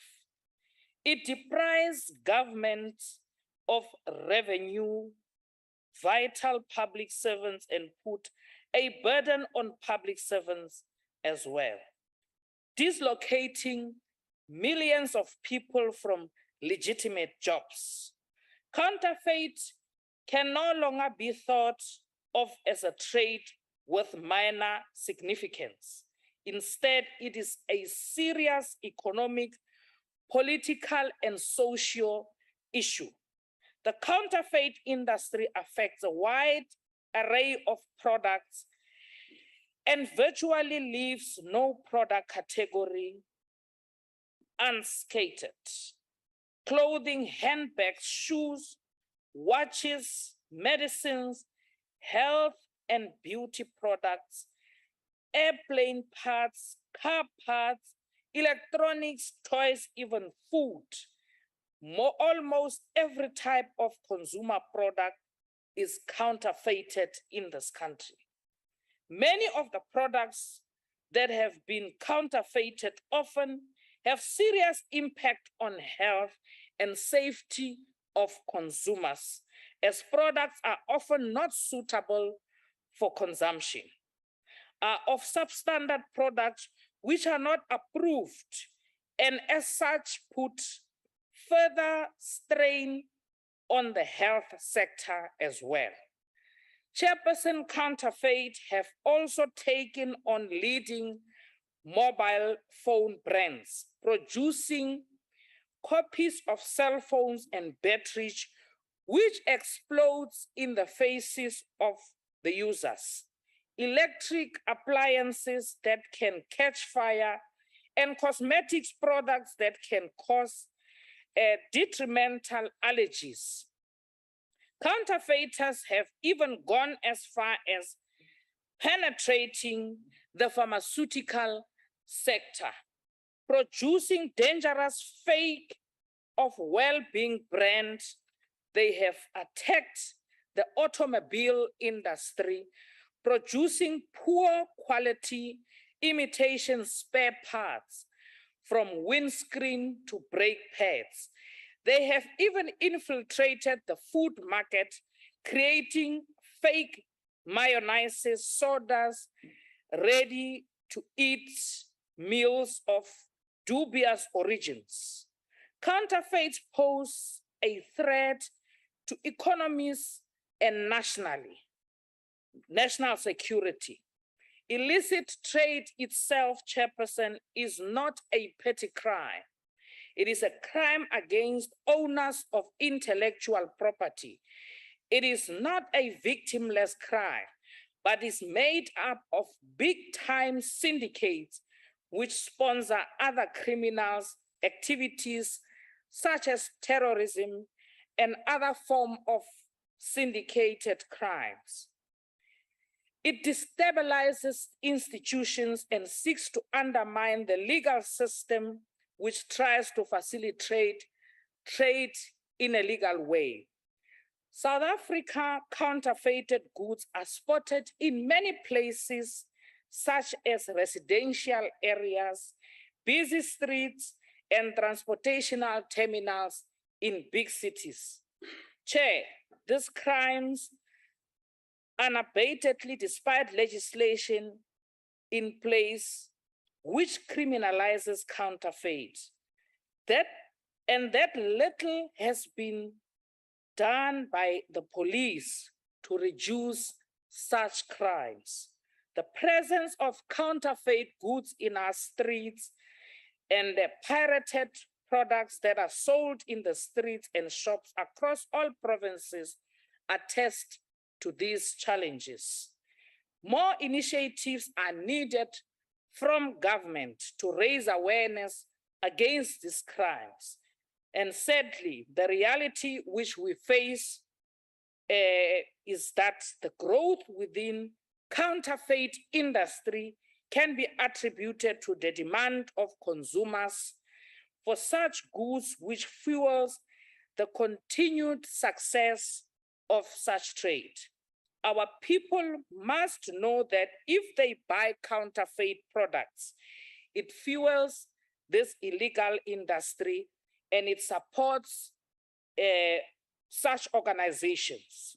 Currently, the act of counterfeits in our country is one regarded as victimless offenses, and as a chance to get a desired branded product at a far lower price to that of the authentic product. Chairperson, as such programs are needed to raise awareness in our communities so that to promote innovation and support legal economic growth and the entrepreneurs within our countries who are primarily Black entrepreneurs who suffer relating to such crimes. I thank you. Thanks, Honorable Member.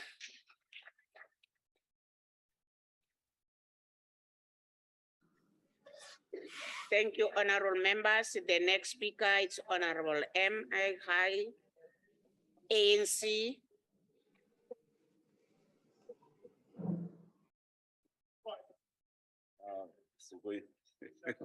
That's gonna sweet.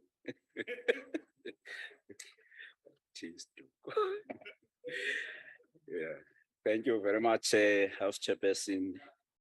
The last time I was on this podium was on the 12th of March, 2020. Actually, I was a sweeper, I was the last speaker there. Honorable House Chairperson, Deputy Chairperson, House Chairpersons, Chief Whip, Deputy Minister of Trade, Industry and Competition, MECs present, special and permanent delegates, and SALGA representative, good afternoon. I think this is a debate that all of us we agree on across the political affiliations. I think I'm reminded by Honorable Mokause on the auction culture. Yesterday, I was checking on Facebook, someone posted a picture of the counterfeit design of a label called Matrosa design label. Already now there's a counterfeit, Honorable Deputy Minister, of that new design label. The production and trade in counterfeit is not peculiarly a local phenomenon, but an international phenomenon from which South Africa is no exception. The production and trade in counterfeit goods occurs through illegally infringing on the copyrights or trademark of a company which is legitimately producing such products in the formal sector of the economy. As the Deputy Minister has already mentioned the report of the OECD on the counterfeit products and its definition. so I won't go into that. Just to say that these are generally inferior manufactured products to the branded products which are illegally sold at a cheaper price in the market. However, the socio-economic impact and the threat which flows from the production and trade in counterfeit products in South Africa and the impact on the economy as well as a country's international standing has to be our focus. For developing economies which require industrial development, innovation, and entrepreneurship, the production and trade in counterfeit products is a source of concern given the negative impact on the economy. In recent times, the production and trade in counterfeit products has increased globally and in South Africa. A concerted battle must be waged against counterfeit goods as a domestic market in all provinces is flooded with counterfeit goods. The African continent is also affected through the production and trade in counterfeit products, which has a negative impact on the development of countries in Africa as international investors tend to bypass such markets. The production and trade in counterfeit goods exist in different sectors, such as a designer label, sports clothing, clothing in general, shoes and branded watches. It has also affected the electronic industry with fake products such as DVDs, CDs, and electronic games, perfumes, as well as pharmaceutical products. These are brought into the country illegally and sometimes as part of importing legitimate goods. These counterfeit products are not manufactured on the same standards and quality as the genuine products and therefore cheaper and inferior. A lot of these counterfeit products are imported into the country through different ports in different provinces of the country. And these products are either entering the country illegally or generally under-invoiced and under-declared in terms of value to customs. This negatively impacts on the custom and excise duties and on value-added tax. These products are distributed throughout the country, which means that there are established network, logistics, and markets for these products. The money generated from this trade is unproductive for the country as it leaves the country through illicit financial flows from the country. By no stretch of any imagination is the trade in counterfeit product small, as the International Chamber of Trade estimated the value of this trade at $600 billion US, and it is accounted for between 5% and 7% of global trade. This trade functions on well-organized trade routes and logistics for production and trade in counterfeit goods. The production and trade in counterfeit goods has a negative impact on the investment in the formal sector of the economy. Many global companies with established global brands invest in manufacturing in developing economies like South Africa. And these companies avoid investing in countries where there is production and trade in counterfeit goods. Those who have invested in such countries with counterfeit trade merely disinvest if the market also has counterfeit products, which reduce their revenue. This has a negative impact on the manufacturing sector in the economy and therefore on job creation. This also has a negative impact on the fiscus in terms of tax, custom and excise, and value-added tax. In the global economy, countries which are seen not to be taking action against the production and trade in counterfeit goods are part of the international agreement against the production and trade in counterfeit goods, suffer reputational damage as an investment destination.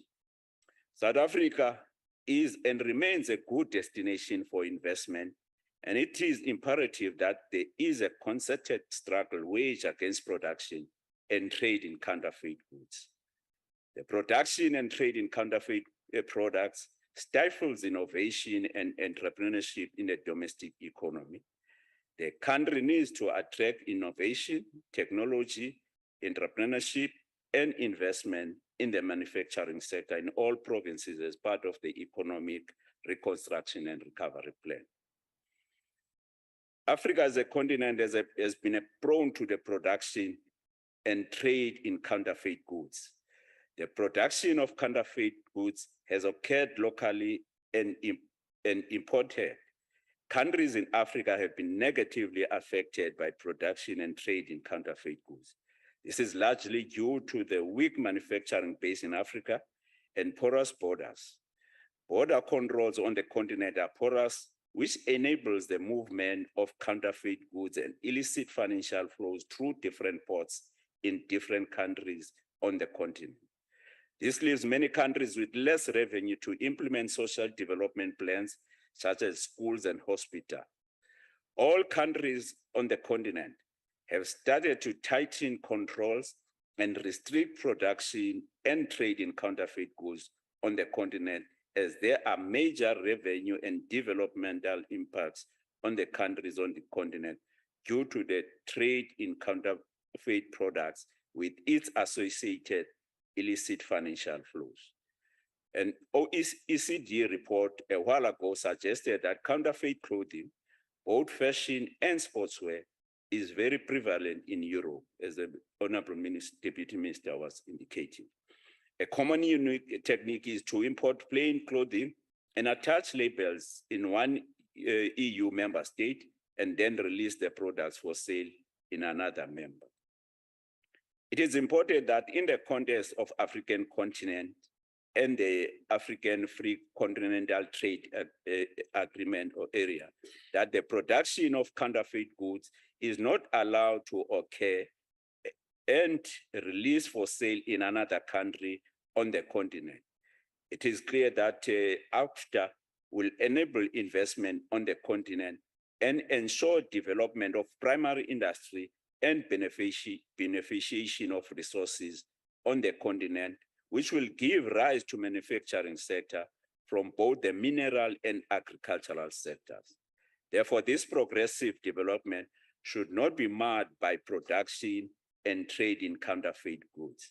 The continent has agreed on ensuring that intellectual property, brands and trademarks are respected legally as part of the African Free Continental Trade Agreement, but it is important that this finds expression in enforcement.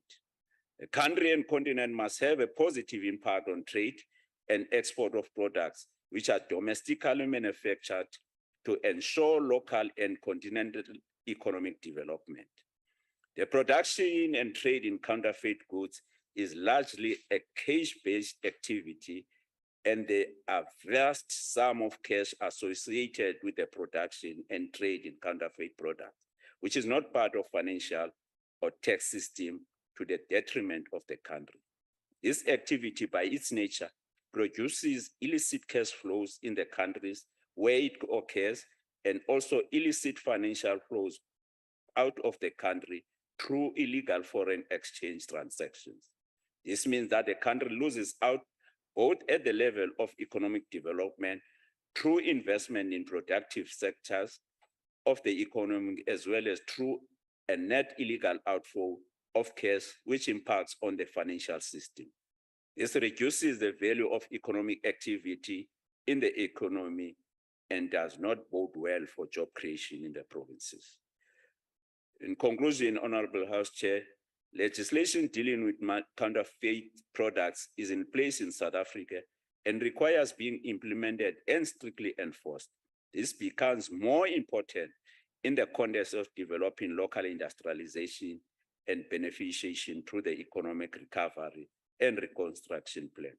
The domestic market in the production and trade of counterfeit goods must be disrupted by SARS, custom officials, and law enforcement agency, as it is illegal activity which has negative economic consequences for the country and negatively impacts on the investment and job creation in manufacturing sector. The fiscal leakage which flows from the production and trade in counterfeit goods must be stopped as it deprives the country of valuable revenue for development and transformation. It is important that the public be educated on negative effects on the economy of proliferation of production and trade in counterfeit goods and should not support the production and trade in counterfeit goods. It is high time that there is more rigorous implementation of the legislation which prohibits the production and trade in counterfeit goods. The ports and borders of the country must be closed off for counterfeit goods in favor of local production and job creation. This will benefit economic development of all provinces. Thank you very much. Thank you, Honorable Member. Honorable members, the next speaker is Honorable S. Duma, KwaZulu-Natal MEC, Economic Development, Tourism and Environment Affairs. Honorable Duma. Thank you so much, Honorable Chairperson, for affording us this beautiful opportunity. Today, we meet in the setting of the NCOP a few days after the Organization for Economic Cooperation and Development has made its pronouncement on South African economic survey for the year 2022. It must be highlighted that the survey examined the impact of COVID-19 crisis on South African economy and society at large.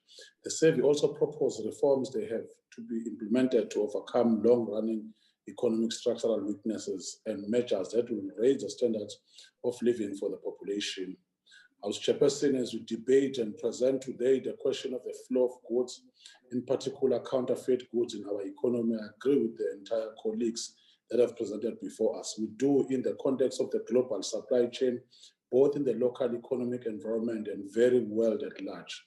The flow of goods in South African economy is concerned within our national trade policies, patent laws and supply chains that are recovering from the disruptions emanating from the lockdown's protracted impact. These local, continental, and international supply chains, Chairperson, as we address the issue of counterfeit goods, are looked at with the lenses of our economic exposure to the rest of the world, South Africa. Indeed, there's a player, regional continent, and global import and export supply chain. And this is the scope of our reflection, Honorable Chairperson, with a local reference. Mindful of this global context, Chair, the global supply chain of goods is directly affected as exposed to the risk incurred in the Russian-Ukraine standoff. The rising cost of fuel, food, and raw material, as well as the rising instabilities in neighboring countries that creates uneven migration that is motivated by the search of economic livelihood. Internally, we are mindful of this rising cost living, depressed socioeconomic living owing to the aftermath of the long and hard lockdowns that took place in the entire global village. Having noted these realities, Chairperson, I would like to draw the attention of the House, the NCOP, in this debate on counterfeit goods to the specific context of KwaZulu-Natal in relation to how the flow of counterfeit goods that are in circulation in the province. One, we would like to draw attention firstly to the consumer protection, enforcement and compliance. Secondly, to the activities of inspection conducted counterfeit goods in the process of the province. Perhaps highlight some significant findings at inspection conducted at the port. Touch on engagement with key stakeholders, as well as the impact of counterfeit goods in the local market. And lastly, make some recommendations moving way forward. I think it is all being understood in the context of section of Act 37 of 97 on the issue of what is counterfeiting. And it is highlighted intellectual property right subsidizing in the Republic in respect of protected goods. As we understand that, Honorable Chairperson, the Consumer Protection Service unit within KZN 8 recently conducted a series of inspections at the Durban port to augment efforts to curb counterfeit and illicit goods entering the province. Furthermore, Chair, the Consumer Protection Act 16.8 of 2008 states that it is an offense for any person to alter, obscure, falsify, remove, or omit a displayed price, labeling, or trade description with authority. Pursuant to the above, the Office of the Consumer Protection KwaZulu-Natal, Protector KwaZulu-Natal has rigorously undertaken a series of port inspection on a weekly basis, monthly basis, and a yearly basis, aimed at capping the influx of illicit counterfeit and non-compliant goods entering the country. The strategic objective of the port inspection has been to assess and check the goods coming to our country for the compliance with provision of the CPA, amongst other things. Inspection has been commenced periodically and are providing to yield positive results. These in-local inspections are undertaken together with other stakeholders, inclusive the SAPS, South African Revenue Services, and National Consumer Commission. Brand owners of the origin products have also been contacted to hear the views towards establishing the authenticity of the fake goods. The inspection findings, Honorable Chairperson, have provided an opportunity to raise awareness in this area. This is over and above the planned campaign to further engage the public through workshops, community blitzing, and more activations. The role then went to the process of highlighting the Consumer Protection Service unit at the port inspection is to ensure that ultimate oversee and is responsible for ensuring consumer protection by seeing to it products are labeled according to the contents of their packaging. In other words, protecting them from misleading or misrepresentation products sold are exported. The most common identified counterfeit goods, Honorable Chair, found especially or more predominantly in the CPD areas are the following. One, the issue of cigarettes, retail goods, footwear, designer jeans, t-shirts and handbags, electric goods, medicine, scheduled medicine in particular, the issue of nappies, jewelry, respective. The purpose of ongoing inspection is to deliver radical economic transformation by formalizing an integrated approach within KZN, contributing to an enabling business environment through regulatory compliance for the benefit of our communities and economic sustainability. From our overall findings and meetings with stakeholders, we have mostly found that counterfeit goods are prevalent throughout the province. The sales of counterfeit goods are very rife among foreign-owned business operating business in the city centers and informal trading found in the township in particular, Chair, and rural areas during 2020. The enforcement unit inspectors worked closely with the Durban Chamber of Commerce and other law enforcement authorities to curb the sale of counterfeit baby nappies found especially in the rural business districts. We identified the sale of counterfeit nappies in the Ikopo area as well, Honorable Chair. This was removed from the mostly foreign-owned shops and 2 other shops that owners abandoned the shops and prosecutions were unachievable.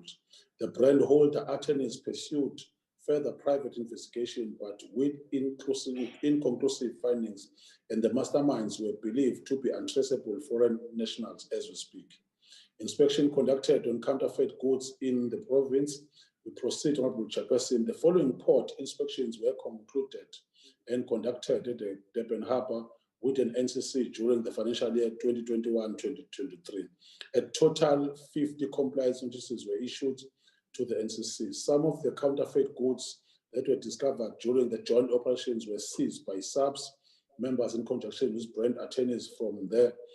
The prosecutions were made, and unfortunately, statistics is that effects are not available in the current. Inspection at the Durban Port, Chairperson, the Port of Durban, commonly called Durban Harbour, is the largest and busiest shipping terminal in sub-Saharan Africa. It handles up to 31.4 million tons of cargo each year. It is the 4th largest container terminal in the Southern Hemisphere. Recently, the Consumer Protection Service within ATIA conducted a series of local inspections at the Durban Port to augment effort to curb counterfeit and illicit goods entering the country. The Office of the Consumer Protections has undertaken a series of those orders, Chairperson. Let us also highlight on the issue of good terminal inspection at the King Shaka Airport. CPS engaged on weekly inspection together with SAPS at King Shaka International Airport. Subsequently, the COVID-19 outbreak and the ban on flights since October 2020, Honorable Chair, these inspections were interrupted. These weekly inspections have commenced, and in the opening of international flights, these inspections focuses largely on the goods entering through the airports. Compliance checks are conducted to check compliance with the Consumer Protection Act. Overall, mainly counterfeit and illicit goods are identified. Previously, pharmaceutical goods commonly were found and were confiscated pending further inspection and testing of the SA Pharmaceutical Council. Some of these cases were enrolled in the criminal justice system. A number of products related to sanitize and sanitizing products were found in the counterfeit. This increase had been observed since the start of the national lockdown. This is due to the demand factor where we had observed consumer flock to the shelves of shops to buy essential goods, among other sanitizers, which had become a daily household necessities, Honorable Chairperson. Stakeholder engagement on the basis of statement gathered and the verification of the information collected. As I conclude, Honorable Chairperson, we must highlight that the local consumer protection unit is engaging with National Consumer Commission to intensify such inspection in combat counterfeit goods entering through the ports. I want to thank you so much for affording us this opportunity. Thanks, Chair. Sabonga somtumase members wami sabonga somtumase. Order, Mama. Honorable members, thanks, honorable member. Honorable members, we continue with our list. The next speaker is Honorable N.M. Hatebe, IFP, Bungan. Thank you, Honorable House Chair. Honorable House Chair, we have fought to establish, develop and promote a South African brand. That attempt has not been one without challenges. One of those challenges has been the fight against the production and consumption of counterfeit products. We have all come across a duplicate or replica of a brand or item we knew looks similar. And although at face value, it is a harmless and affordable alternative to a genuine product, it is not as harmless in relation to employment and security. Items as small as toothpaste to as thin as designer items have been the blueprint for those counterfeit versions. South Africa, like all countries globally, has seen the manifestation of counterfeit products in most of its sectors, including health, clothing, and technology.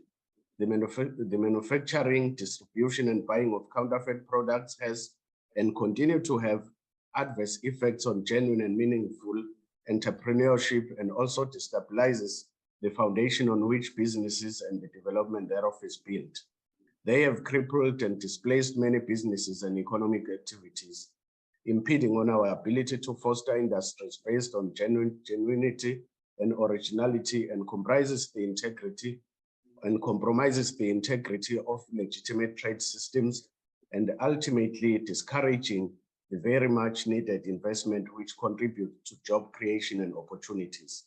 The production and consumption of counterfeit products does not only have social costs, but also leaves consumers such as you and I as victims.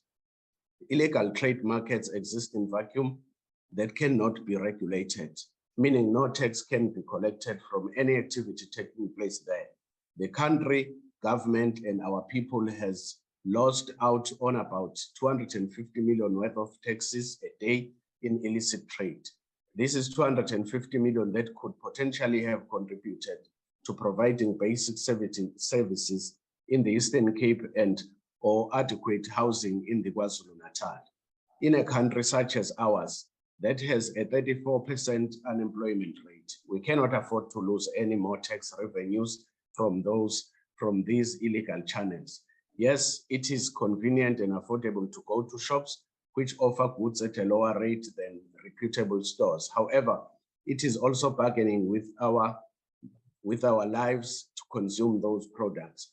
Some spaza shops, for example, sell fake or non-health compliant cold drinks, which at times have no clear expiry dates, posing a health danger for everyone who goes in there to get a drink. A bargain for cool drinks or any other counterfeit products is a bargain on a life. A consideration can and should be given to the socio-economic factors that push people to consider counterfeit products. and it is affordability and restricted buying power. The accessibility of these products is what opens them up as an option. Therefore, we would like to plead with the Competitions Commission to beef up its capacity to protect consumers from these products, and also for technology to be enhanced in making it easy to do so. We have to continue to fight to protect our brand and provide a platform for genuine and original brands to exist and operate in a secure market that does not threaten its very existence. That battle can only be won through the rejection of producing and consuming counterfeit products and the closing of all and any other channels that allow for its activity. Honorable member. Thank you, Honorable Chairperson. Thanks very much, Honorable member. The next speaker is Honorable Kitty from DA. Honorable Kitty Lapskaffen. Thank you, Chairperson. Honorable Chairperson, when you mention the word counterfeit goods, one invariably thinks of counterfeit sneakers or handbags making its way into South Africa in a container, or an opportunistic hawker trying to sell a few items at a traffic light. Looking at reports and actual cases where manufacturing facilities in recent years were found in South Africa, it has become apparent that there is a real threat to brand holders and the public from within our borders. The impact of counterfeiting in South Africa and the unprecedented influx of these goods into the economy is multifaceted and has led to a direct negative impact on the economic competitiveness and robustness of the country's economic value chain, breaking down the country's prospects for an improved economic growth outlook. The practical consequences of not taking action against the sale of counterfeit goods in the market results in huge losses to sales and profits of the genuine goods and brands market. Unless there is a coordinated approach between stakeholders in the counterfeit industry, government and law enforcement, a quick turnaround against counterfeiting will remain elusive. One of the most common and popular trading channels in South Africa are the simple small spaza shops that are set up on the side of the road in order to capture the passing trade. They are supported and supplied by an efficient network. This has resulted in the increase of counterfeit goods being sold to the detriment of the state coffers and law-abiding citizens. The Lebombo and Beitbrook border posts are very porous, and this can, in all possibility, be ascribed to the lack of sufficient policing by the border police and South Africa customs officials. South Africa also sits with many smaller border posts with access to neighboring countries, and advantage of the logistical loopholes in the flow of goods is taken. Customs and border police are trying their utmost at the various ports of entries, but more than necessary still do filter through. What we need to see is the establishment of harsher criminal or civil proceedings against known and identified offenders, especially in the case of repeat offenders.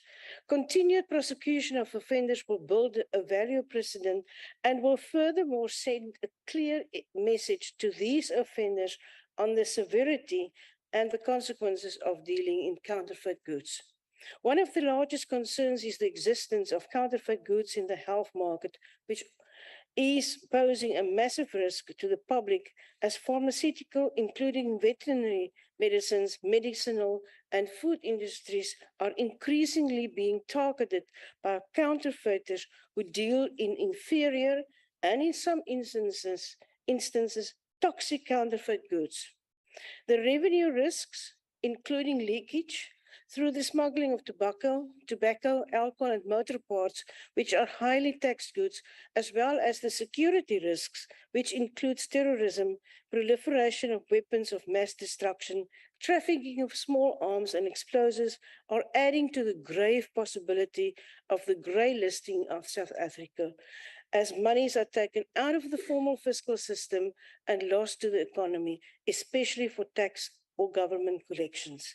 The Counterfeit Goods Act 37 of 1997 and Section 113A of the Customs and Excise Act 91 of 1964 are excellent regulations and could be supported by the creation of a specialized SAPS unit assisting in curbing this lucrative but illegal business and could go far in protecting the law-abiding citizens. Close cooperation between law enforcement and business trading in non-counterfeit goods to assist in identifying the illicit trade of counterfeit goods is very necessary.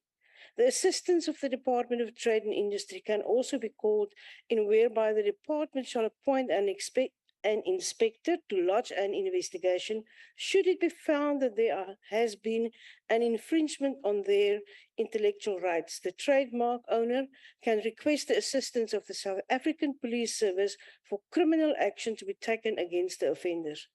The Consumer Goods Council toll-free hotline must be promoted and whistleblowers must be protected. South Africa cannot afford another Babita Decoran assassination.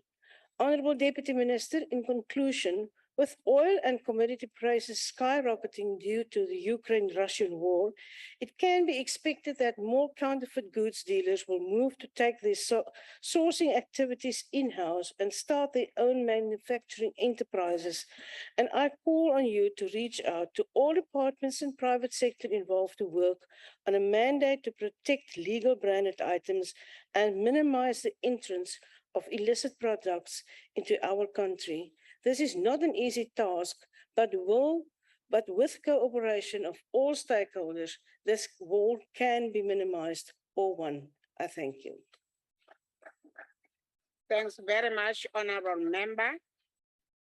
The next speaker is Honorable ML Mamarihan, ANC.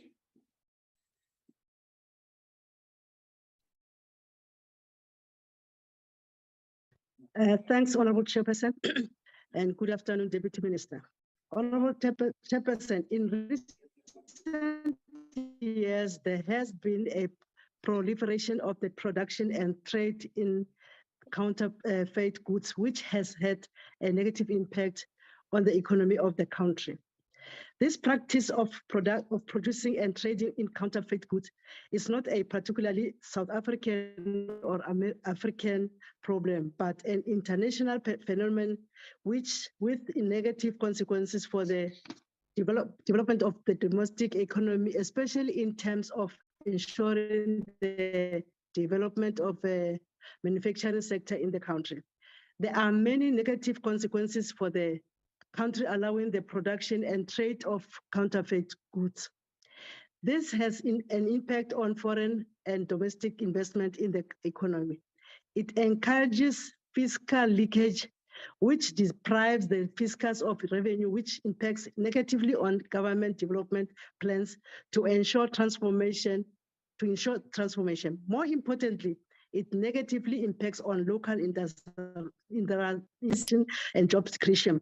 The country has to wage a concerted battle against the production, distribution, and trade in counterfeit goods. It is in the national economic interest to do so. It is also common cause that the negative economic impact from the production and trade in counterfeit goods affect all provinces and need to be combated in all provinces. The illicit financial flows which occur outside the financial and fiscal system are a threat to industrialization and economic development, and also contribute to other illegal activities such as money laundering, trade in arms, and drugs.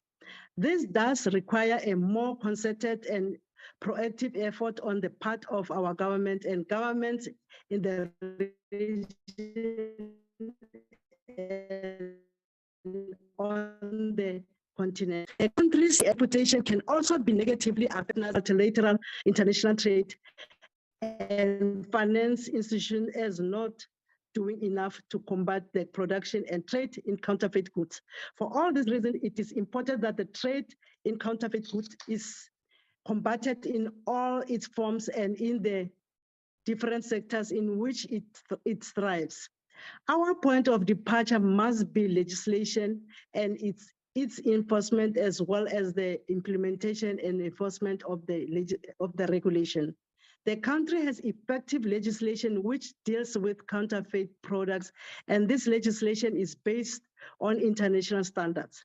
The legislation also reflects government international agreements and commitments with multilateral organizations such as the World Trade Organization.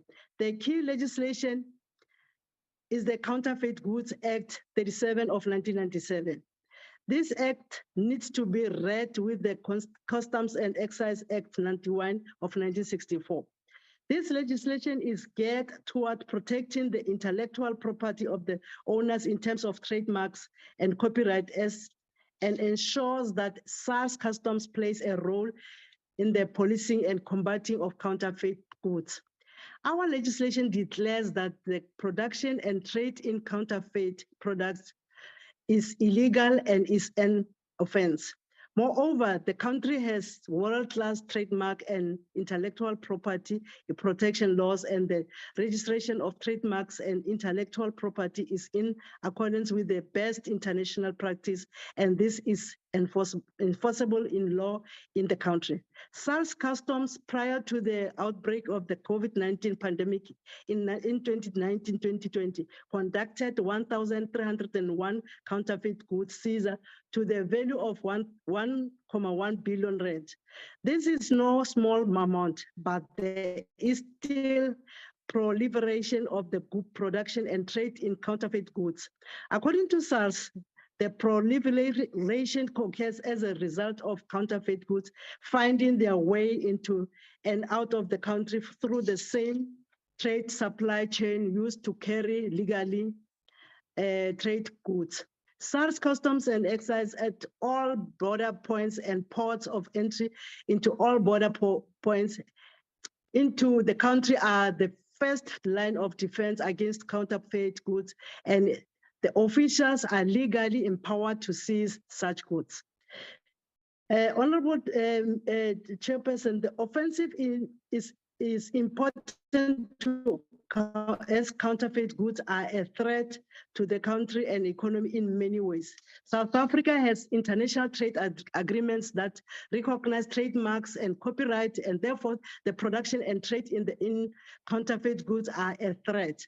So to South Africa's international economic standing, therefore the proliferation of the trade in counterfeit goods impacts on the good international standing of the country in terms of multilateral finance and trade organization to which the country is affiliated and has international agreement to honor.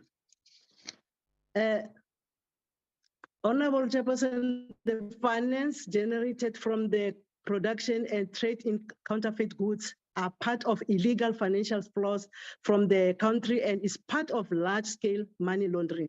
This weaknesses the economy of the country and drains cash resources from savings and investment in productive sectors of the economy. There is much evidence which indicates that the illicit financial flows from the production and trade in counterfeit goods is utilized to finance of illegal activities such as the drug trade, terrorism, and illegal arms sales.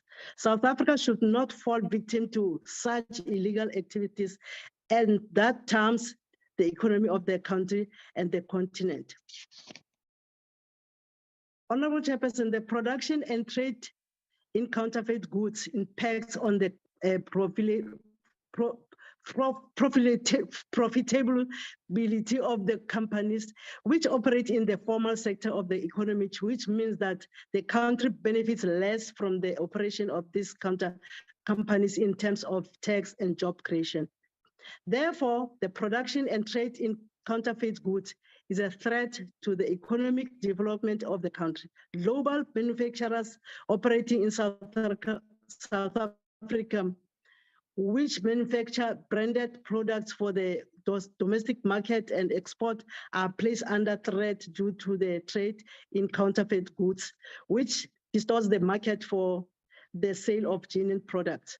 Government policy is based on investment in the economy and the development of the manufacturing sector through the Economic Reconstruction and Recovery Plan. In conclusion, Honorable Chairperson, it is imperative that the legislation on counterfeit goods and customs and excise be reviewed to ensure that it is able to meet the current challenges in relation to the production and trade in counterfeit goods. SARS customs and excise legislation also requires review to ensure that SARS customs officials at border posts and ports of are properly the scourge of the import and trade in counterfeit goods. The effort of the part of government to stop the production and trade in counterfeit goods must increase to ensure that the threat to the development of the economy of the country in all provinces is effectively dealt with through the full might of the law. The threat to the economic development of the continent is a matter that needs to be raised in the discussion as part of the implementation of the AFCFTA discussion and negotiation, as this will ensure that Africa does not become a large market for the production, import and trade in counterfeit goods, import and trade in counterfeit goods. The illicit financial flows stemming from the trade in counterfeit goods need to be assessed, and action should be taken to stop such illicit financial flows. This review should include the issue of invoicing and underpricing of imported goods, as the constitution dumping into the local market and hides the import of counterfeit products. All these illegal activities devalues the levels of customs and excise, VAT, and tax due to the fiscal resulting in fiscal leakage. As part of ensuring local economic development in the provinces, okay, as part of the Economic Reconstruction and Recovery Plan, it is imperative that a concerted effort also be made to ensure that the production and trade in counterfeit goods must be eliminated in all its manifestations. Thank you, Honorable Chairperson. Thanks very much, Honorable Member. The next speaker is Honorable MAP Tipraying, FF+. Thank you, Honorable House Chair. Honorable House Chair, the government, industries and suppliers loses large amounts to counterfeiters. And these losses not only affect the producers of genuine items, but also involve social costs. And the ultimate victims of unfair competitions are the consumers. They receive poor quality goods at an excessive price, and the potential for physical harm to consumers, accidental or intentional, of counterfeit goods is clear, and the results can be devastating and even fatal. A key reason the country suffers from the presence of counterfeiting is the loss of potential tax revenue. A group of people working within the sector of organized crime, such as counterfeiting, is extremely unlikely to declare earnings of the illegal enterprises to the government. And counterfeiting attracts both organized and petty criminals, who not only derive huge profits from this trade, but also use it both to invest the proceeds of crime and to finance other crimes. The recent studies have shown that the loss of global employment caused by counterfeiting was estimated at 2.5 million jobs, with 300,000 jobs being lost each year in Europe alone. And as the counterfeiting industry continues to grow steadily, a further 5 million jobs are predicted to have been displaced by the end of this year. As a country with unemployment, crime and poverty persists, South Africa cannot afford to cook any other contributing elements to worsen the sorry state of affairs. Current legislation contributes to the escalation of imports and sales of counterfeit products. Tobacco farmers, for instance, are one of the producers that experience the negative impact of counterfeiting the most. Market research has found that 2/3 of stores in 4 hotspot provinces below the minimum collectible tax level of 21.60 per pack, and that the biggest problem is not smuggling, but the illegal cigarettes being produced in this country. Government knows this is the problem, but they should also know who is responsible. So instead of throwing their hands up in despair, they should follow the money and catch the criminals who are siphoning billions out of our fragile economy. Chair, the textile trade also saw a steep increase in manufacturing costs. Before COVID, the import cost of one container of textile cost clothing manufacturers approximately 26,000 rand. Now the same container costed 138,000 rand. Add to that the high transport costs as a result of overtaxed fuel prices, high labor costs due to labor legislation, minimum wages and trade unions, and exorbitant electricity costs, etc. Calculating these costs, then paying all the required taxes, adding a small profit, and then making a profit makes it impossible to compete with counterfeit traders. Sectional specific regulations such as health and safety, municipal regulations and charges, minimum wages, industrial and bargaining council fees and regulations, annual licensing and regulations, all create significant costs for local businesses, manufacturers, and producers. Honorable Chair, a concerned battle should be fought not only for the counterfeiting, but also against legislation that prohibits growth, employment, and consumer confidence in South Africa. Thank you. Thanks very much, Honorable Member. The next speaker is Honorable V.R. Shongwe, Mpumalanga Community Safety Security. Honorable Thank you very much, Honorable Chairperson, and the Deputy Chairperson of the House, Honorable L. Lucas, and the Chairperson of the committees, Honorable Nyambi, the Chief Whip of the National Council of Provinces, Honorable S. Muhai, colleagues from the provincial cabinets from different provinces, and honorable members of the NCOP, ladies and gentlemen, I greet all of you.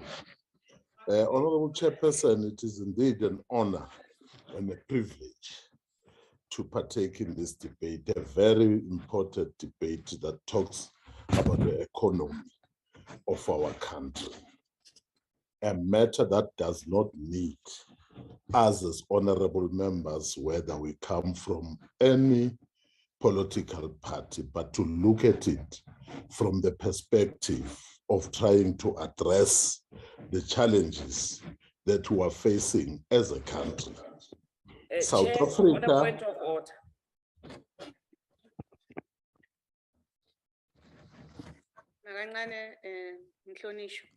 Point of order, ma. Point of order, Chair. I see that it's been close to 1 hour that we don't have a chief whip in the House, and the rules do not allow that. Who's acting chief whip? Or can we appoint a chief whip now, because it looks like the House is leaderless? This is Can a I matter respond, of great importance. House Chair? Can I respond? I'm in the House. This House is a hybrid sitting. Thank you, House Chair.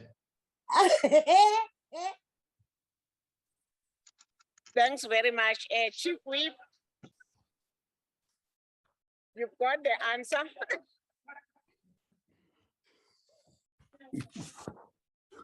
Okay, thanks very much.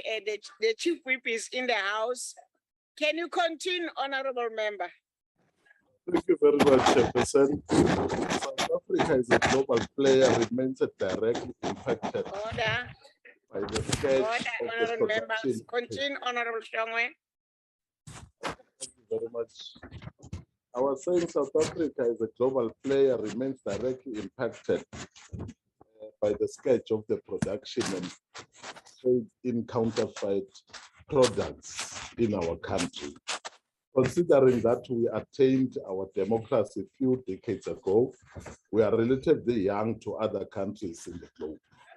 And as such, we are still taking baby steps to keep up with the pace.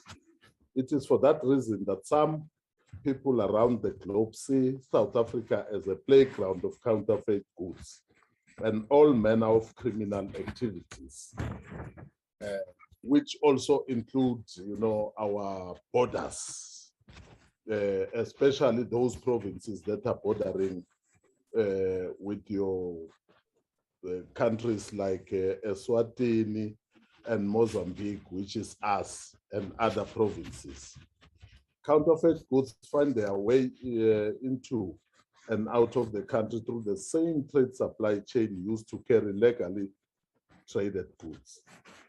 And we are sometimes unable to detect whether this is a fake or a genuine product. These syndicates are aware and were also alive to the fact that these fake products lead to industries to lose large amounts of potential revenue from piracy. Industries find themselves in direct competition with counterfeits, and they suffer, a loss in number of sales.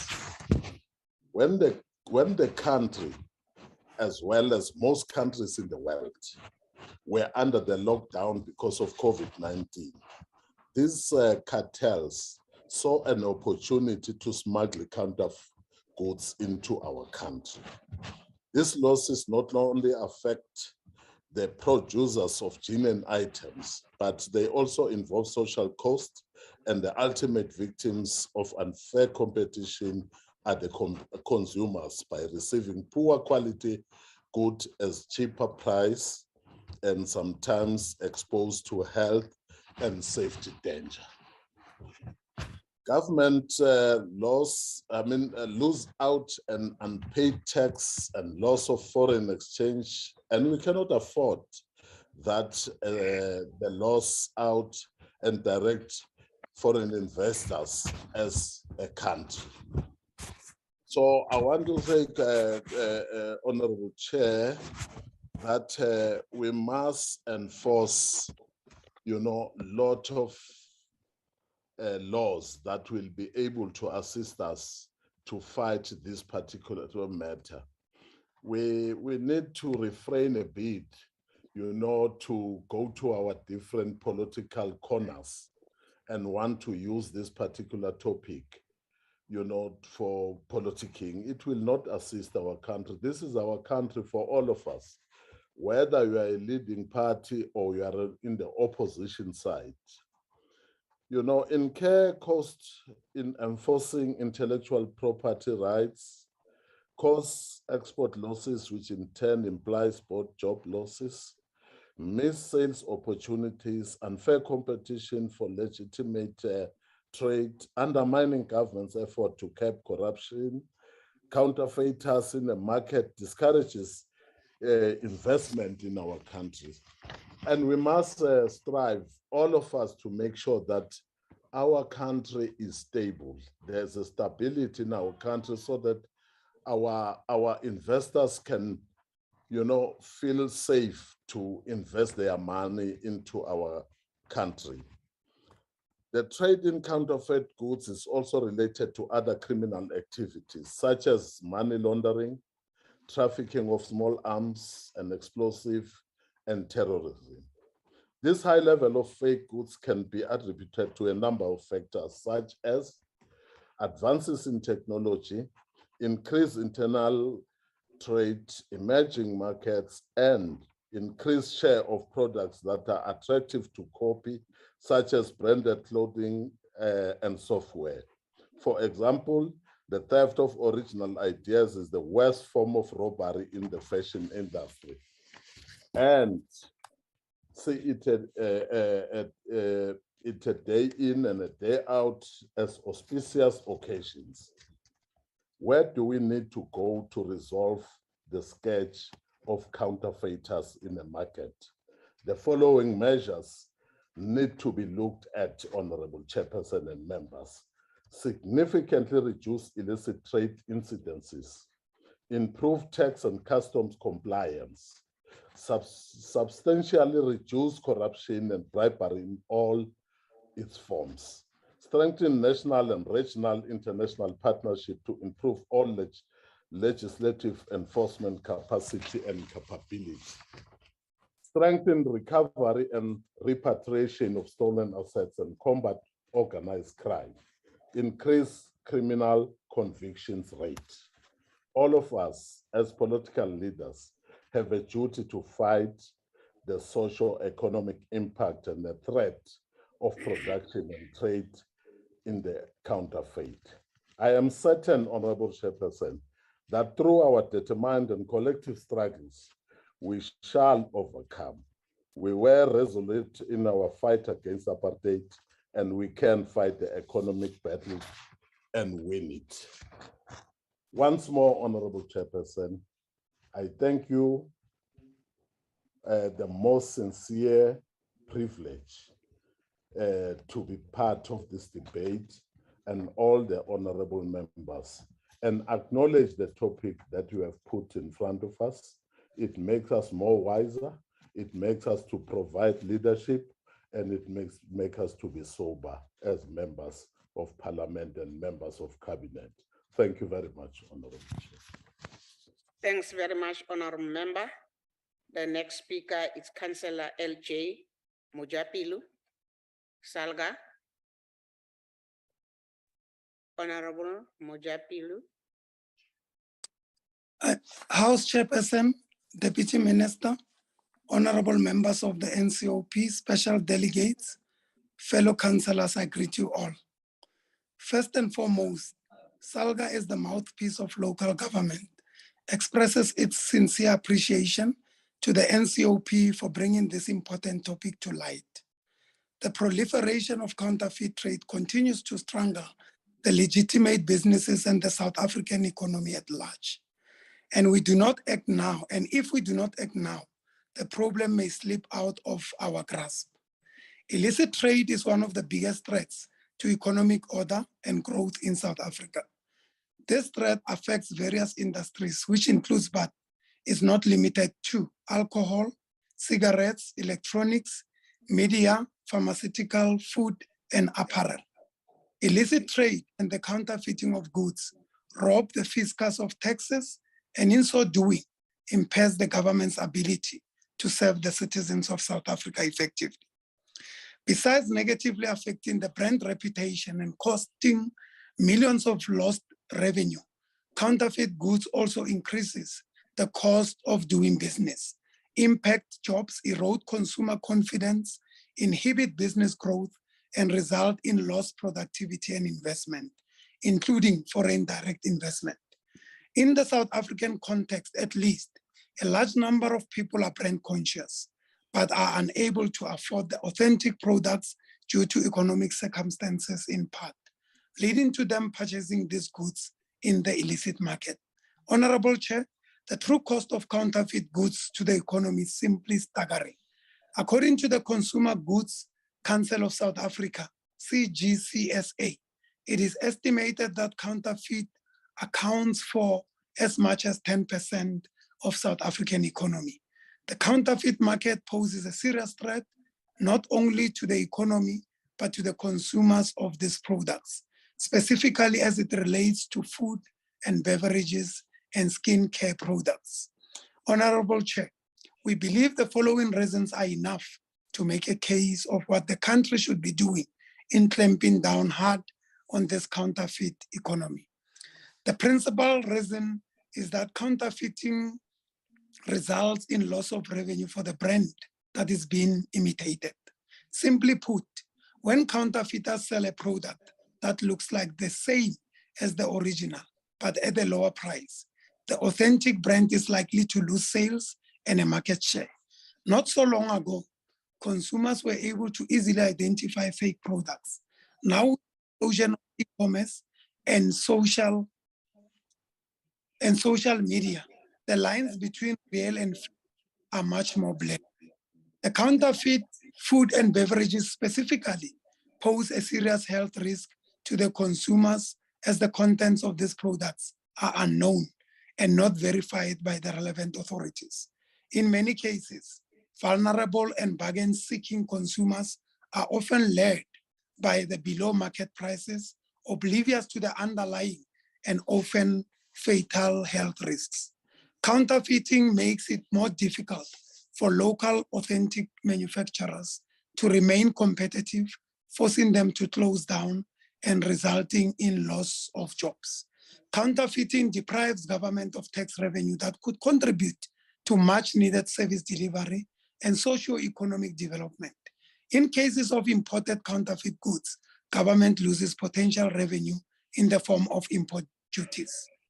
Since many consumers are unaware that the product they purchase is counterfeit, they put the blame squarely on the authentic company when the product malfunctions.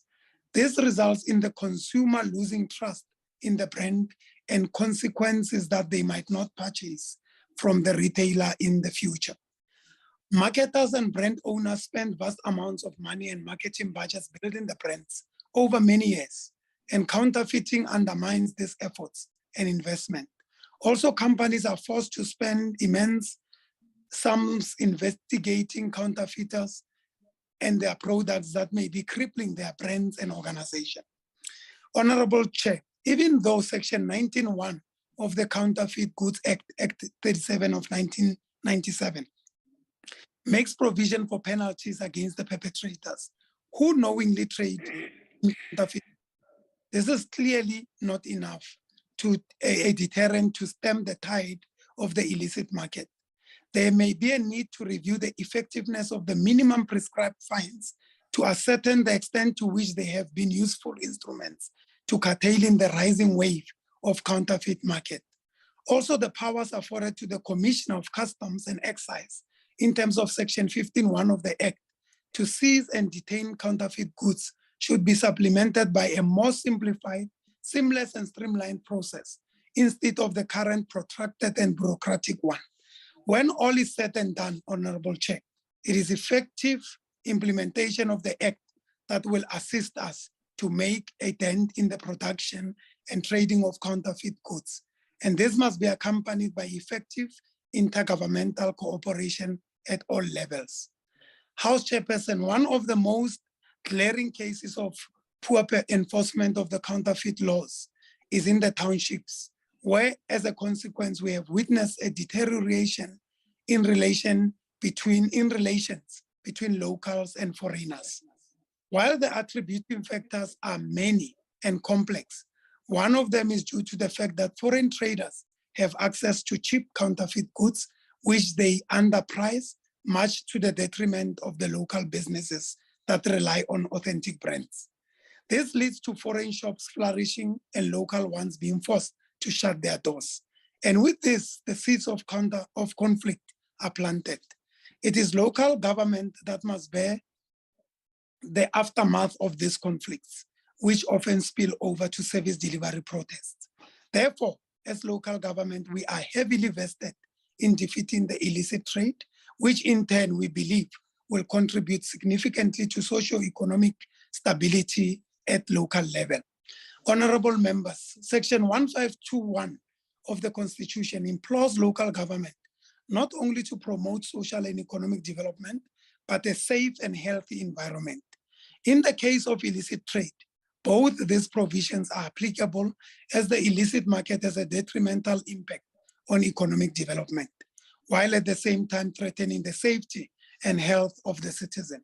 Schedule 4 Part B of the Constitution gives powers to local government to issue trading regulations, and the sector should use powers in a manner that imposes harsh punitive measures to deter the trading of counterfeit goods. Street trading also as a local government function in terms of Schedule 5, Part B of the Constitution, is an area where the trading of counterfeit goods is rife. Again, local government can use its powers through bylaws as provided for by Section 156(2) of the Constitution to put in place solid and effective mechanisms to identify the perpetrators, impose sanctions, or refer them to the relevant authorities on matters that may fall outside the ambit of local government. In addressing the scourge of counterfeiting, we need all hands on deck. Regulations and consumer education are a paramount importance. Institutions such as Brand South Africa should put a concerted effort in creating brand consciousness and awareness amongst consumers and encourage people to consume more South African brands.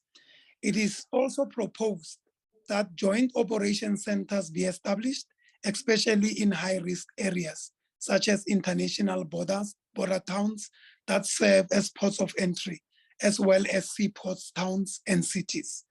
By choking the supply, I'm certain we can make a headway in suppressing and ultimately eliminating counterfeit economy. Local government House Chair remains steadfast and committed to supporting the efforts of wiping out the counterfeit market in the interest of our nation's prosperity. And with that, I thank you. Thanks very much, Honorable Member. The next speaker is Honorable A. Foslo, Northern Cape, MEC Finance, Economic Development and Tourism.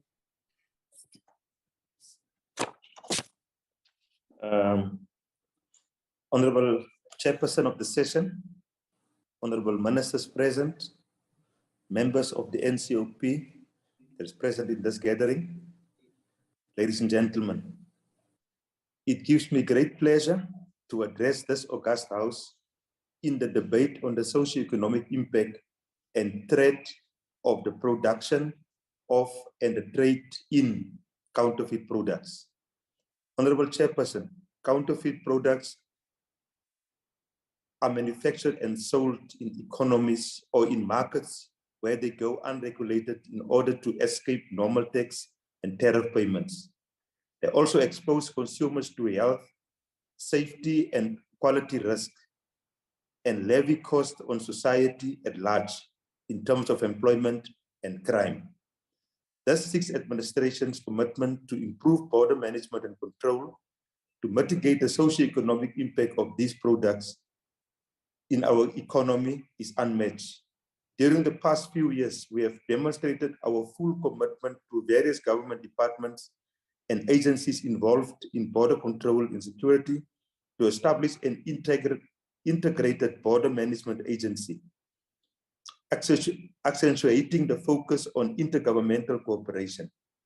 This injunction must be viewed in the context of our economic, social, security, and regional objectives. Honorable Chairperson,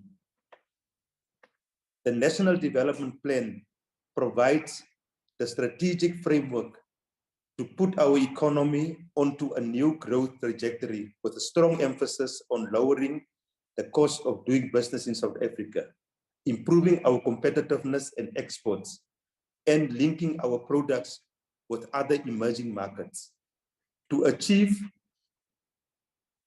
the trade targets set in the NDP, South Africa will, amongst other measures, have to reduce delays and increase facilitation and risk management at border posts and forge better strategic trade partnerships with its peers on the continent.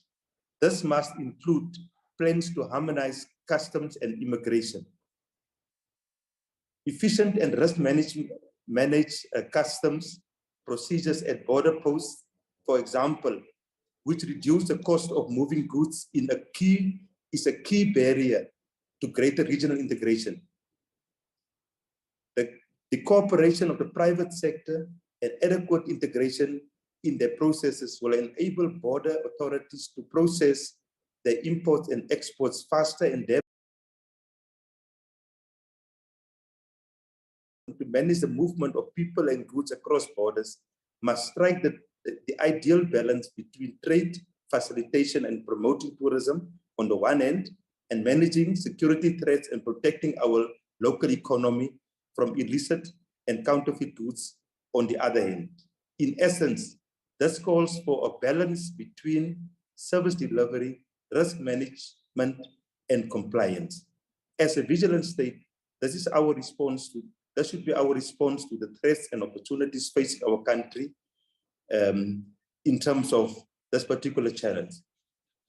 Counterfeiting and piracy in international trade has become a global problem of immense magnitude. Counterfeiting represents up to 10% of the global trade and has become a social issue of the 21st century, becoming a significant threat to the global economies and societies. Counterfeiting is present in almost each and every industry, and the culprit's aim is to target any product where profit can be made, with no respect to the safety of the products or its effects on the consumers. For instance, counterfeit batteries can explode. Fake automobile spares can collapse the vehicles, and counterfeit alcohol can take lives of individuals. Furthermore, in recent times, these products have gone well outside the national limits and include the illegal production and distribution of fake versions of renowned, popular, and respected brand name products, affecting a wide range of organizations in the economy. These products represent a significant number of illegal copies of impersonations of the real or genuine and cover goods such as imitations or look-alike, and goods illegally made by trademark thieves. According to South African Revenue Services, the total value of all goods confiscated between April 2018, the 1st of April 2018, and the 31st of March 2019, it amounted to 3.6 billion rand. This figure represents a significant rise on the production and distribution of counter brands in our country. Added to that, the Consumer Goods Council of South Africa estimated that counterfeiting could account to as much as 10% of the South African economy. As a result, government has put in place a legislative provision which aims to promote awareness on the impact of illegal production of these products. This legislation should be seen as a stopgap measure to prevent escalation of production and impose stiff sanction towards the said culprits. In terms of the Consumer Protection Act, Act 68 of 2008, as amended, consumers are entitled to particular rights. Key amongst those are consumers have the right to fair and honest dealing, consumers have the right to fair value, good quality and safety, and the right to accountability by suppliers. Honorable Chairperson, the selling of the counterfeit good in the marketplace has a negative effect on the economy and should be prohibited in society at all costs. The perpetrators can be charged criminally and civil action can be instituted against them in terms of the Counterfeit Goods Act. It is therefore advisable to report such incidents to the Consumer Protection Authority and the South African Police Service. The real socio-economic impact of the production of these products result in the following: lower demand for legitimate goods and services resulting from illicit trade, which reduces business revenue. Affected companies tend to incur additional costs for conducting investigations and litigation to protect their intellectual property rights against such infringements. Production and sale of counterfeit products damage the reputation of the trademarks concerned, as those products are mostly defective and or harmful.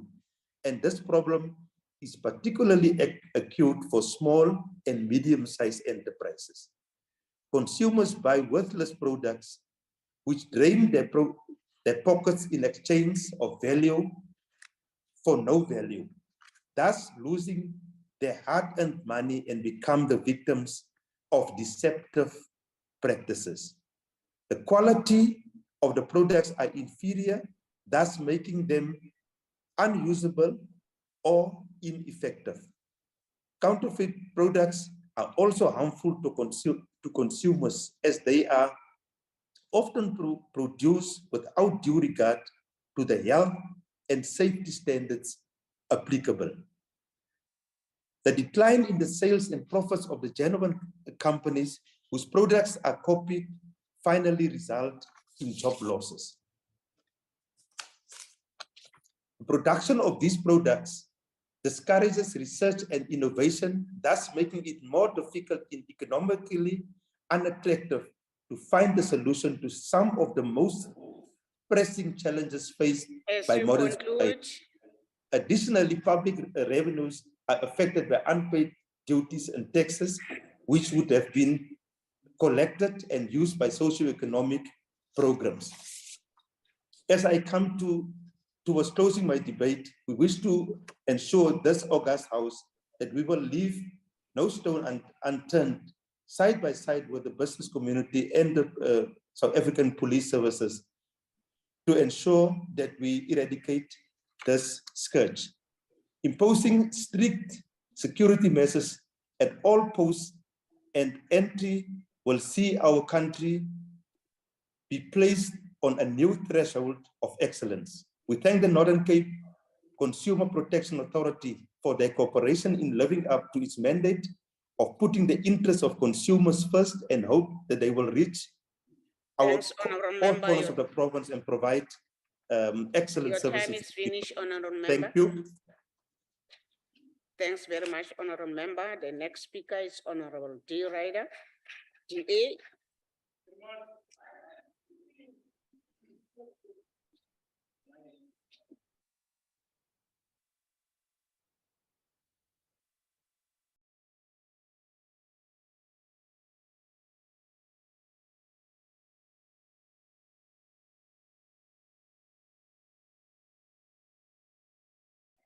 Can you start, Honorable Ryder? Chair, where's the chief whip? Where's the chief whip? Yeah, cool. We can't be sitting here, Cuba, without the chief whip. No.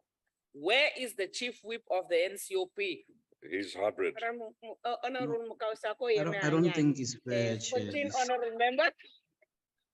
I don't think it's fair what Honorable Mukausi is doing. It's very unfair. She knows, Laugh with Honorable you. Chair, that I'm seated, I was in the house, and I'm locked out here, and I'm around here, I'm here, and I mean, I'm part of the proceedings. And more than that, I'm consistently attending the business of the National Council of Provinces, not once, all the time. So I want to apologize to the member that is supposed to be debating. So please, let the members not be distracted in this important debate. Thanks, Honorable Chief Whip. Honorable Ryder. Thank you, House Chair. Chief Whip, you are clearly much loved. House Chair, as we address the topic of fiscal leakages on Tuesday, albeit in the absence of the Finance Ministry, a debate on the impact of counterfeit goods on our economy is most timeous. It's a fairly dismal reflection on modern society that brand consciousness has reached such frenzied proportions that we have driven the counterfeiting industry to a point that it is generating fiscal leakages in the substantial numbers that the inestimable Honorable Lunt detailed for us. As fake revolutionaries and wannabe celebrities and influencers popularize the toting of aspirational brands, the man in the street turns to counterfeit clothing, footwear, bags, perfume, and all manner of things. It seemed bizarre when Honorable Labuschagne reminded us of the counterfeit bottled water that was being sold in Gauteng a few years ago, but it's true. And you can read the recent headlines that she mentioned about counterfeit snuff, counterfeit condoms, cigarettes, banknotes.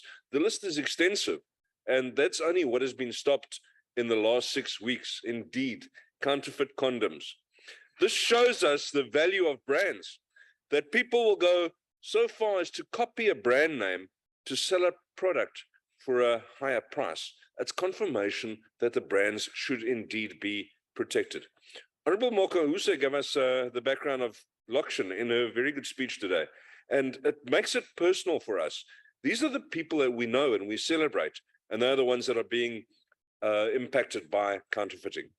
Now, SARS have had a fair share of successes in terms of intercepting counterfeit goods, but a visit to any flea market will tell you that a huge amount of stuff is still getting through our system undetected.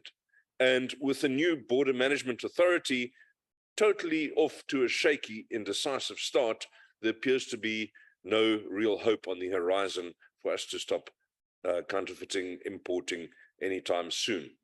But let's look at some of the inputs from members that came today. Now, the Deputy Minister is from the Vaal, originally, my home, although we've never met. Minister Majola, I hope, I doubt whether you've been back to the Vaal for some time, as the urgency of the need to reinvigorate the Vaal economy would be plain to you if you had. And your department should be working much harder in that former industrial giant of an area, instead of leaving it to be the dumping ground for cheap goods. And I think that the proliferation of these outlets for illegally imported counterfeit goods throughout the Vaal region is substantial. But instead, the Deputy Minister told us today how counterfeiting occurs in the European Union. I really had hoped for a much more local focus, DM, and some local solutions. Mr. Mohale from the Free State outlined the issue that enforcement is difficult, and especially at the final retailer. And I think, yes, it is hard, but that's where you start, and you need to work backwards to get to the source. On a lighter note, MEC, I think that even Bloem Celtic is a knockoff of another brand. We must maybe talk about that. But Honorable Lund made the point that most speakers today have picked up on, and that is that counterfeiting is not a victimless crime. We are the victims. The people of South Africa who lose out on services and on government delivery because of economic leakages from illicit trade are the victims. But also, as Honorable De Bruin illustrated, consumers are victims here as well, as they end up paying too much for a cheap product that's just got a fancy sticker on it. You're not getting a great deal on a branded sneaker. You are overpaying for a no-name sneaker. Honorable Vosloo just raised the important issue of job losses in the formal economy. And I think more victims can be found in the job market because illegal operations seldom comply with employment regulations. So lost jobs in the formal sector is another set of victims that we need to consider. Honorable members, as a country that's been so long seen as the skunk of the world, we should be fighting now as a rainbow nation at every opportunity to raise ourselves above the lowest common denominator. When Solomon Linda was paid out £1 for the rights to The Lion Sleeps Tonight, we should have received an endless inspiration to fight for the protection of intellectual property. Instead, under this careless government, its indecisive president and the ineffective police minister in the hat, we are again perceived as an easy target for counterfeiters and rogues. Lawlessness prevails. We all know exactly where to go to buy a fake pair of sneakers, a fake fancy branded shirt. It's not hard to police with the right political will. All the speakers today have agreed on the issues. As Honorable Khai was talking, it became obvious, certainly to me, that we were not debating ideology today. We are agreeing. Mr. Shongwe also made the same point. What we are not seeing is the waging of a concerted battle against counterfeiting. Yes, to conclude. As today's topic clearly states. Government, as usual, has lots of plans, but not execution. In politics, when you have a plan and you don't execute it, that's called a broken promise. Honorable Labuschagne detailed some effective steps that can be taken. Take some serious action. Follow through, do a proper investigation. Over, Honorable Member. I'm sorry, it can't be, Chair, not possible. Not possible. My watch. Chairperson, eliminate corruption and return to the rule of law. That's the DA way. What a shame that elections are still 18 months away and South Africans must remain subjected to these woeful, ineffective tokenists. Your time is over.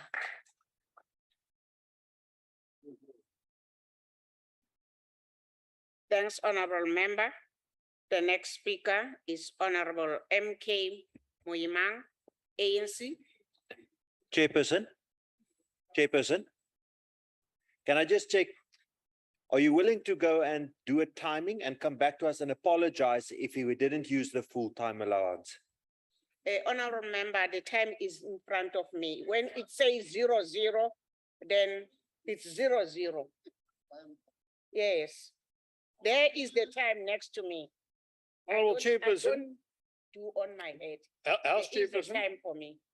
I think, with all due respect, I think with the questions whether the chief whip is on the platform, your watch already started, and that was about a minute and a half that was wasted. So just check for us, please. When we stop, the table is also bringing the. Somebody could have made a mistake. If you can check, we'll appreciate it. Thank you. Nikalil. This is the 1st of September. We're out of Women's Month, but it doesn't mean that it's finished. It's not finished.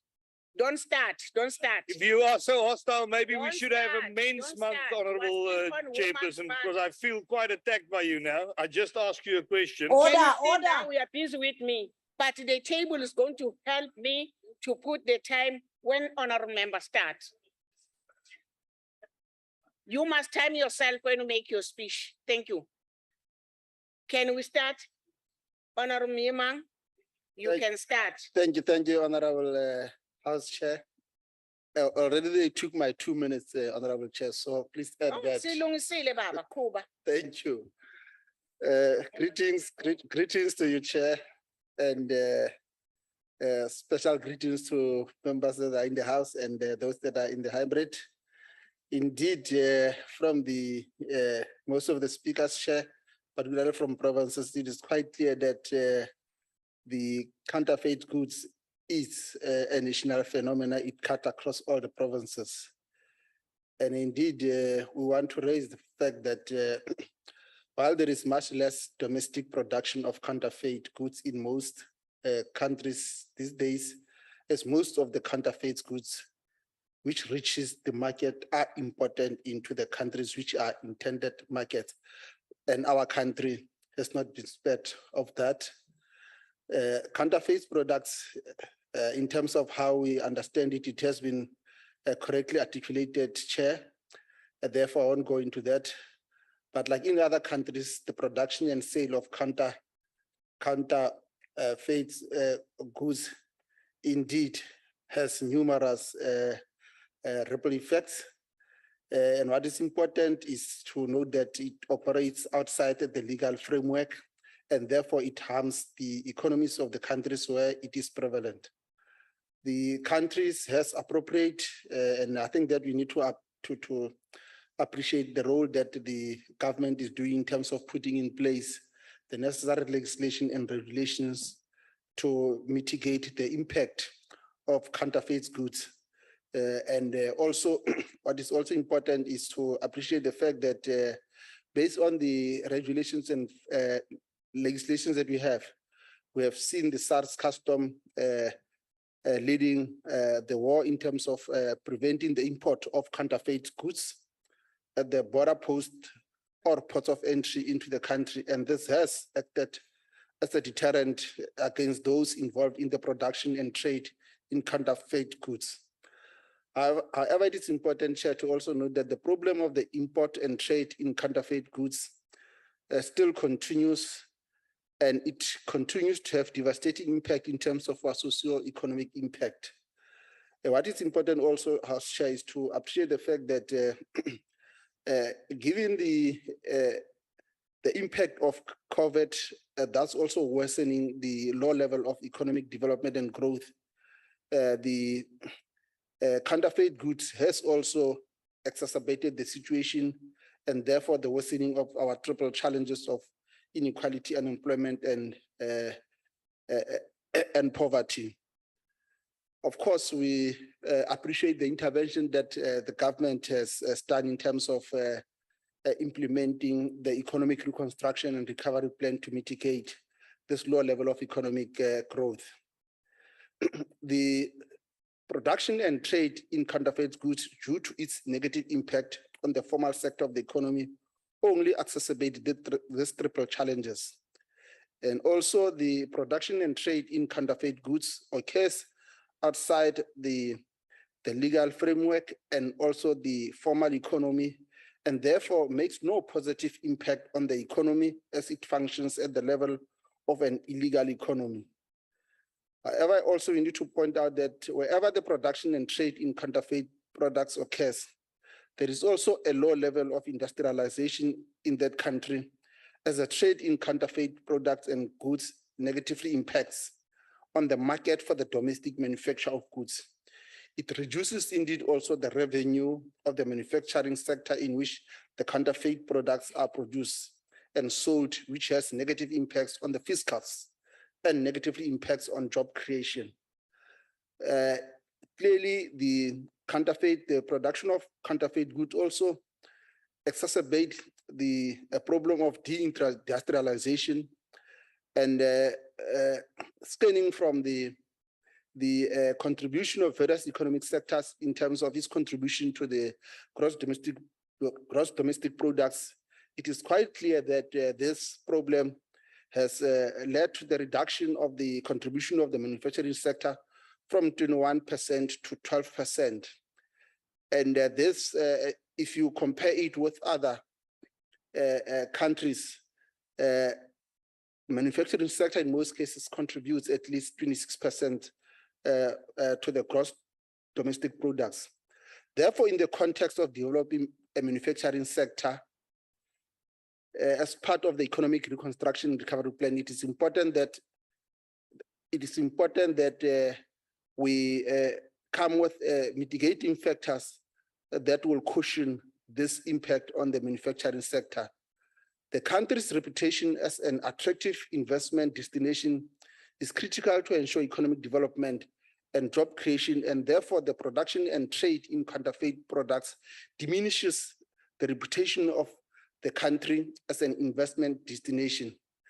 The necessity of creating jobs in the formal sector of the economy, especially among the young people in all provinces, is a national priority, and any illicit activity such as production and trade in counterfeit goods needs to be eliminated.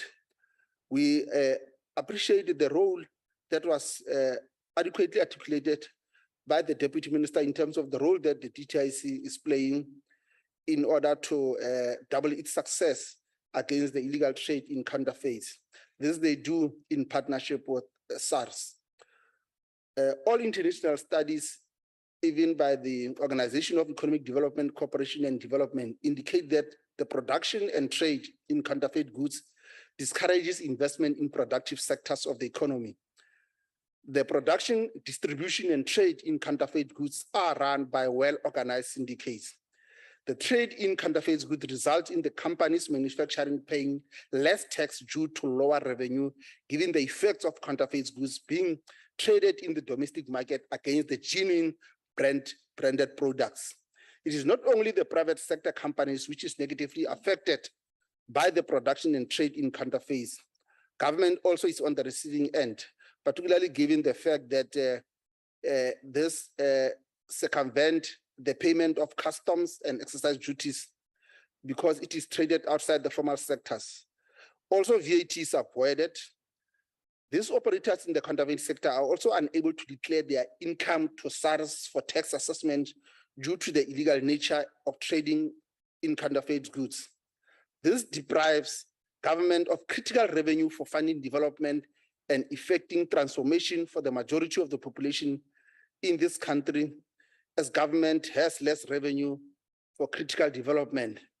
And the victim in this respect will be the working class and the poor. Therefore, socio-economic impact of the production and trade in counterfeit goods is that it contributes to poverty, inequality, unemployment, and economic exclusion, as it exacerbates the problem and makes no positive economic contribution to the development of the country.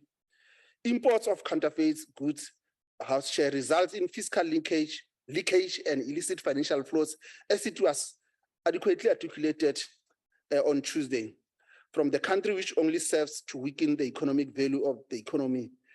And this is unproductive. SARS needs to deal with the fiscal leakage and illicit financial flows from the production and trade in counterfeit goods, as this serves to weaken the financial systems of the country. We also need to strengthen our regulatory system so that we are able to improve our system in terms of combating these illicit flows. Honorable House Chair, by and large, the production and trade in counterfeit goods are organized by well-organized groups, syndicates who have distribution and cash collecting networks in communities. It is well known through various studies that these vast of money also find its way into the illegal trade, such as drugs and firearms, In some cases, the cash generated from the trade in counterfeit is utilized to fund terrorism. This means that the crime is financed from the trade in counterfeit goods. This creates a variety of social problems in communities and results in antisocial behavior amongst unemployed people, especially the young people. It becomes part of the high crime which affects communities in all provinces. The cash proceeds from counterfeit goods funds crime domestically and even internationally. The distribution of inferior counterfeit medication and pharmaceutical poses a risk and danger to communities, as this, when tested by international bodies such as World Health Organization, were found to contain harmful substances. Therefore, it is imperative that the import of medication must be on the list of approved products by regulatory authorities in the pharmaceutical sector. People in communities must be educated on the dangers of purchasing such counterfeit medication.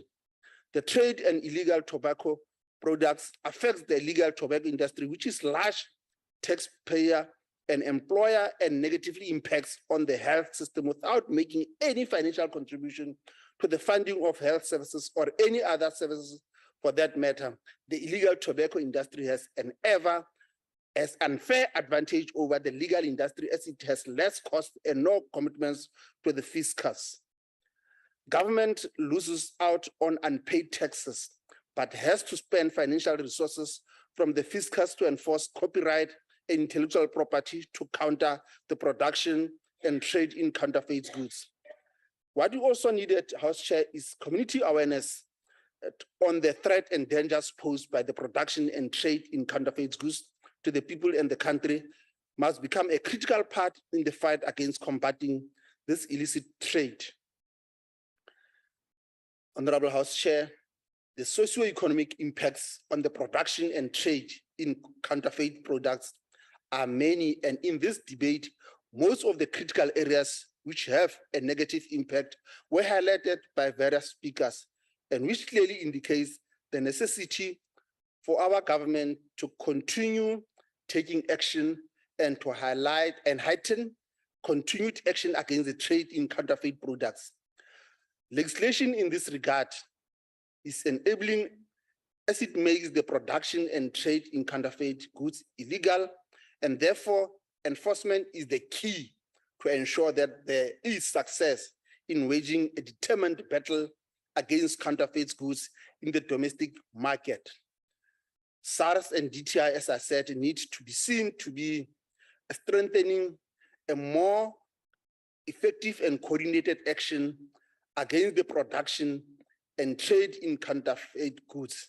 And we have no doubt in terms of the articulation that the Deputy Minister has raised in terms of the commitment on part of the ANC-led government in this front.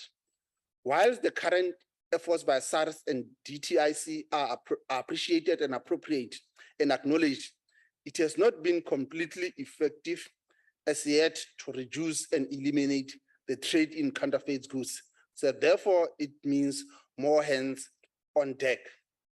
As the country attempts to embark on the economic reconstruction and recovery plan in terms of local industrialization, House Chair, beneficiation and local economic development through the district development model in the different provinces, it is of utmost imperative that the production and trade in counterfeit products must be combated and even be eliminated to enable domestic industrialization and job creation. In conclusion, Honorable House Chair, socio-economic development is critical to ensure inclusive development and economic growth, and the production and trade in counterfeit goods does not assist socio-economic development and transformation of the economy. I thank you, House Chair. Thanks very much, Honorable Member. The next speaker is Honorable F, Deputy Minister of Trade, Honorable Majola.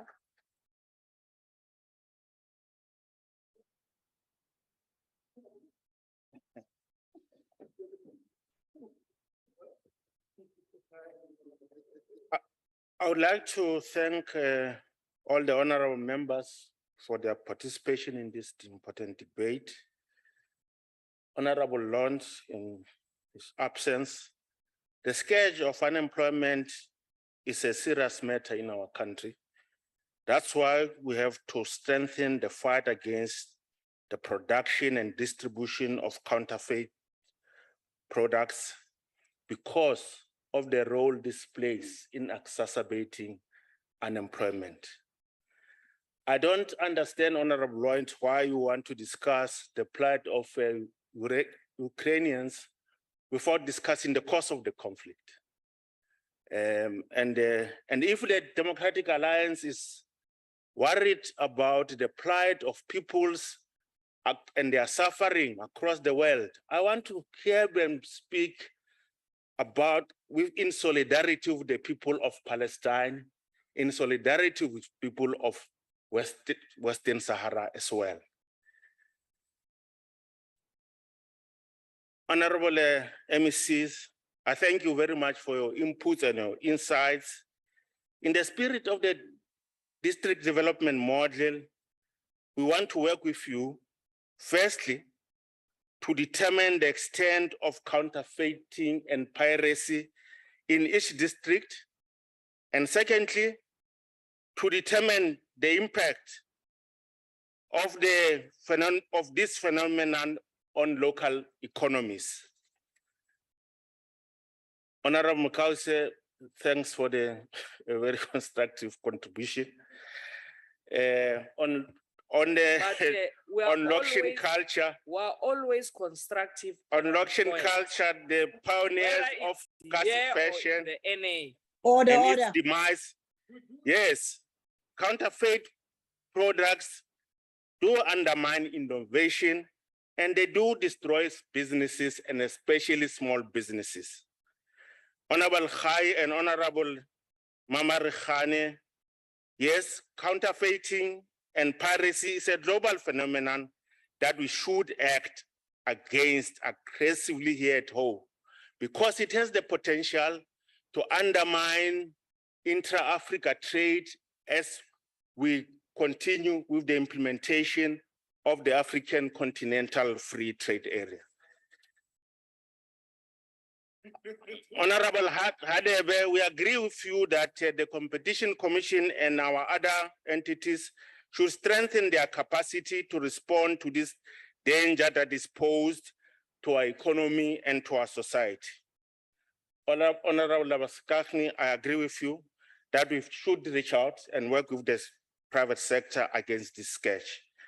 And thank you, Councillor Mujapelu, for your contribution on behalf of our democratic local government system. Honorable Wright, I spent an enormous amount of time in the Val. We fast-tracking the creation of a special economic zone there. We will reignite that birthplace of industrialization in South Africa. Honorable Mimang, Ralebu Asbata, Ubani Guena Asbata. And on that note, House Chair, I would like to thank you. And I would like to thank the Deputy Chairperson of the NCOP for the opportunity of giving us today. I thank you.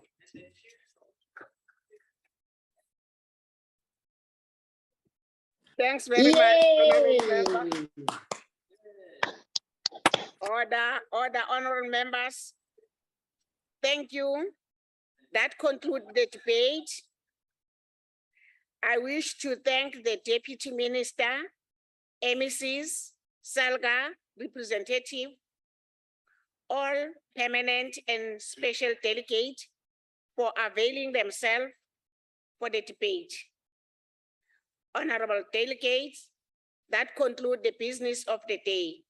The House is adjourned. Malibongwe. Igama lamakhosikazi, siyabonga she. Thank you, Mama.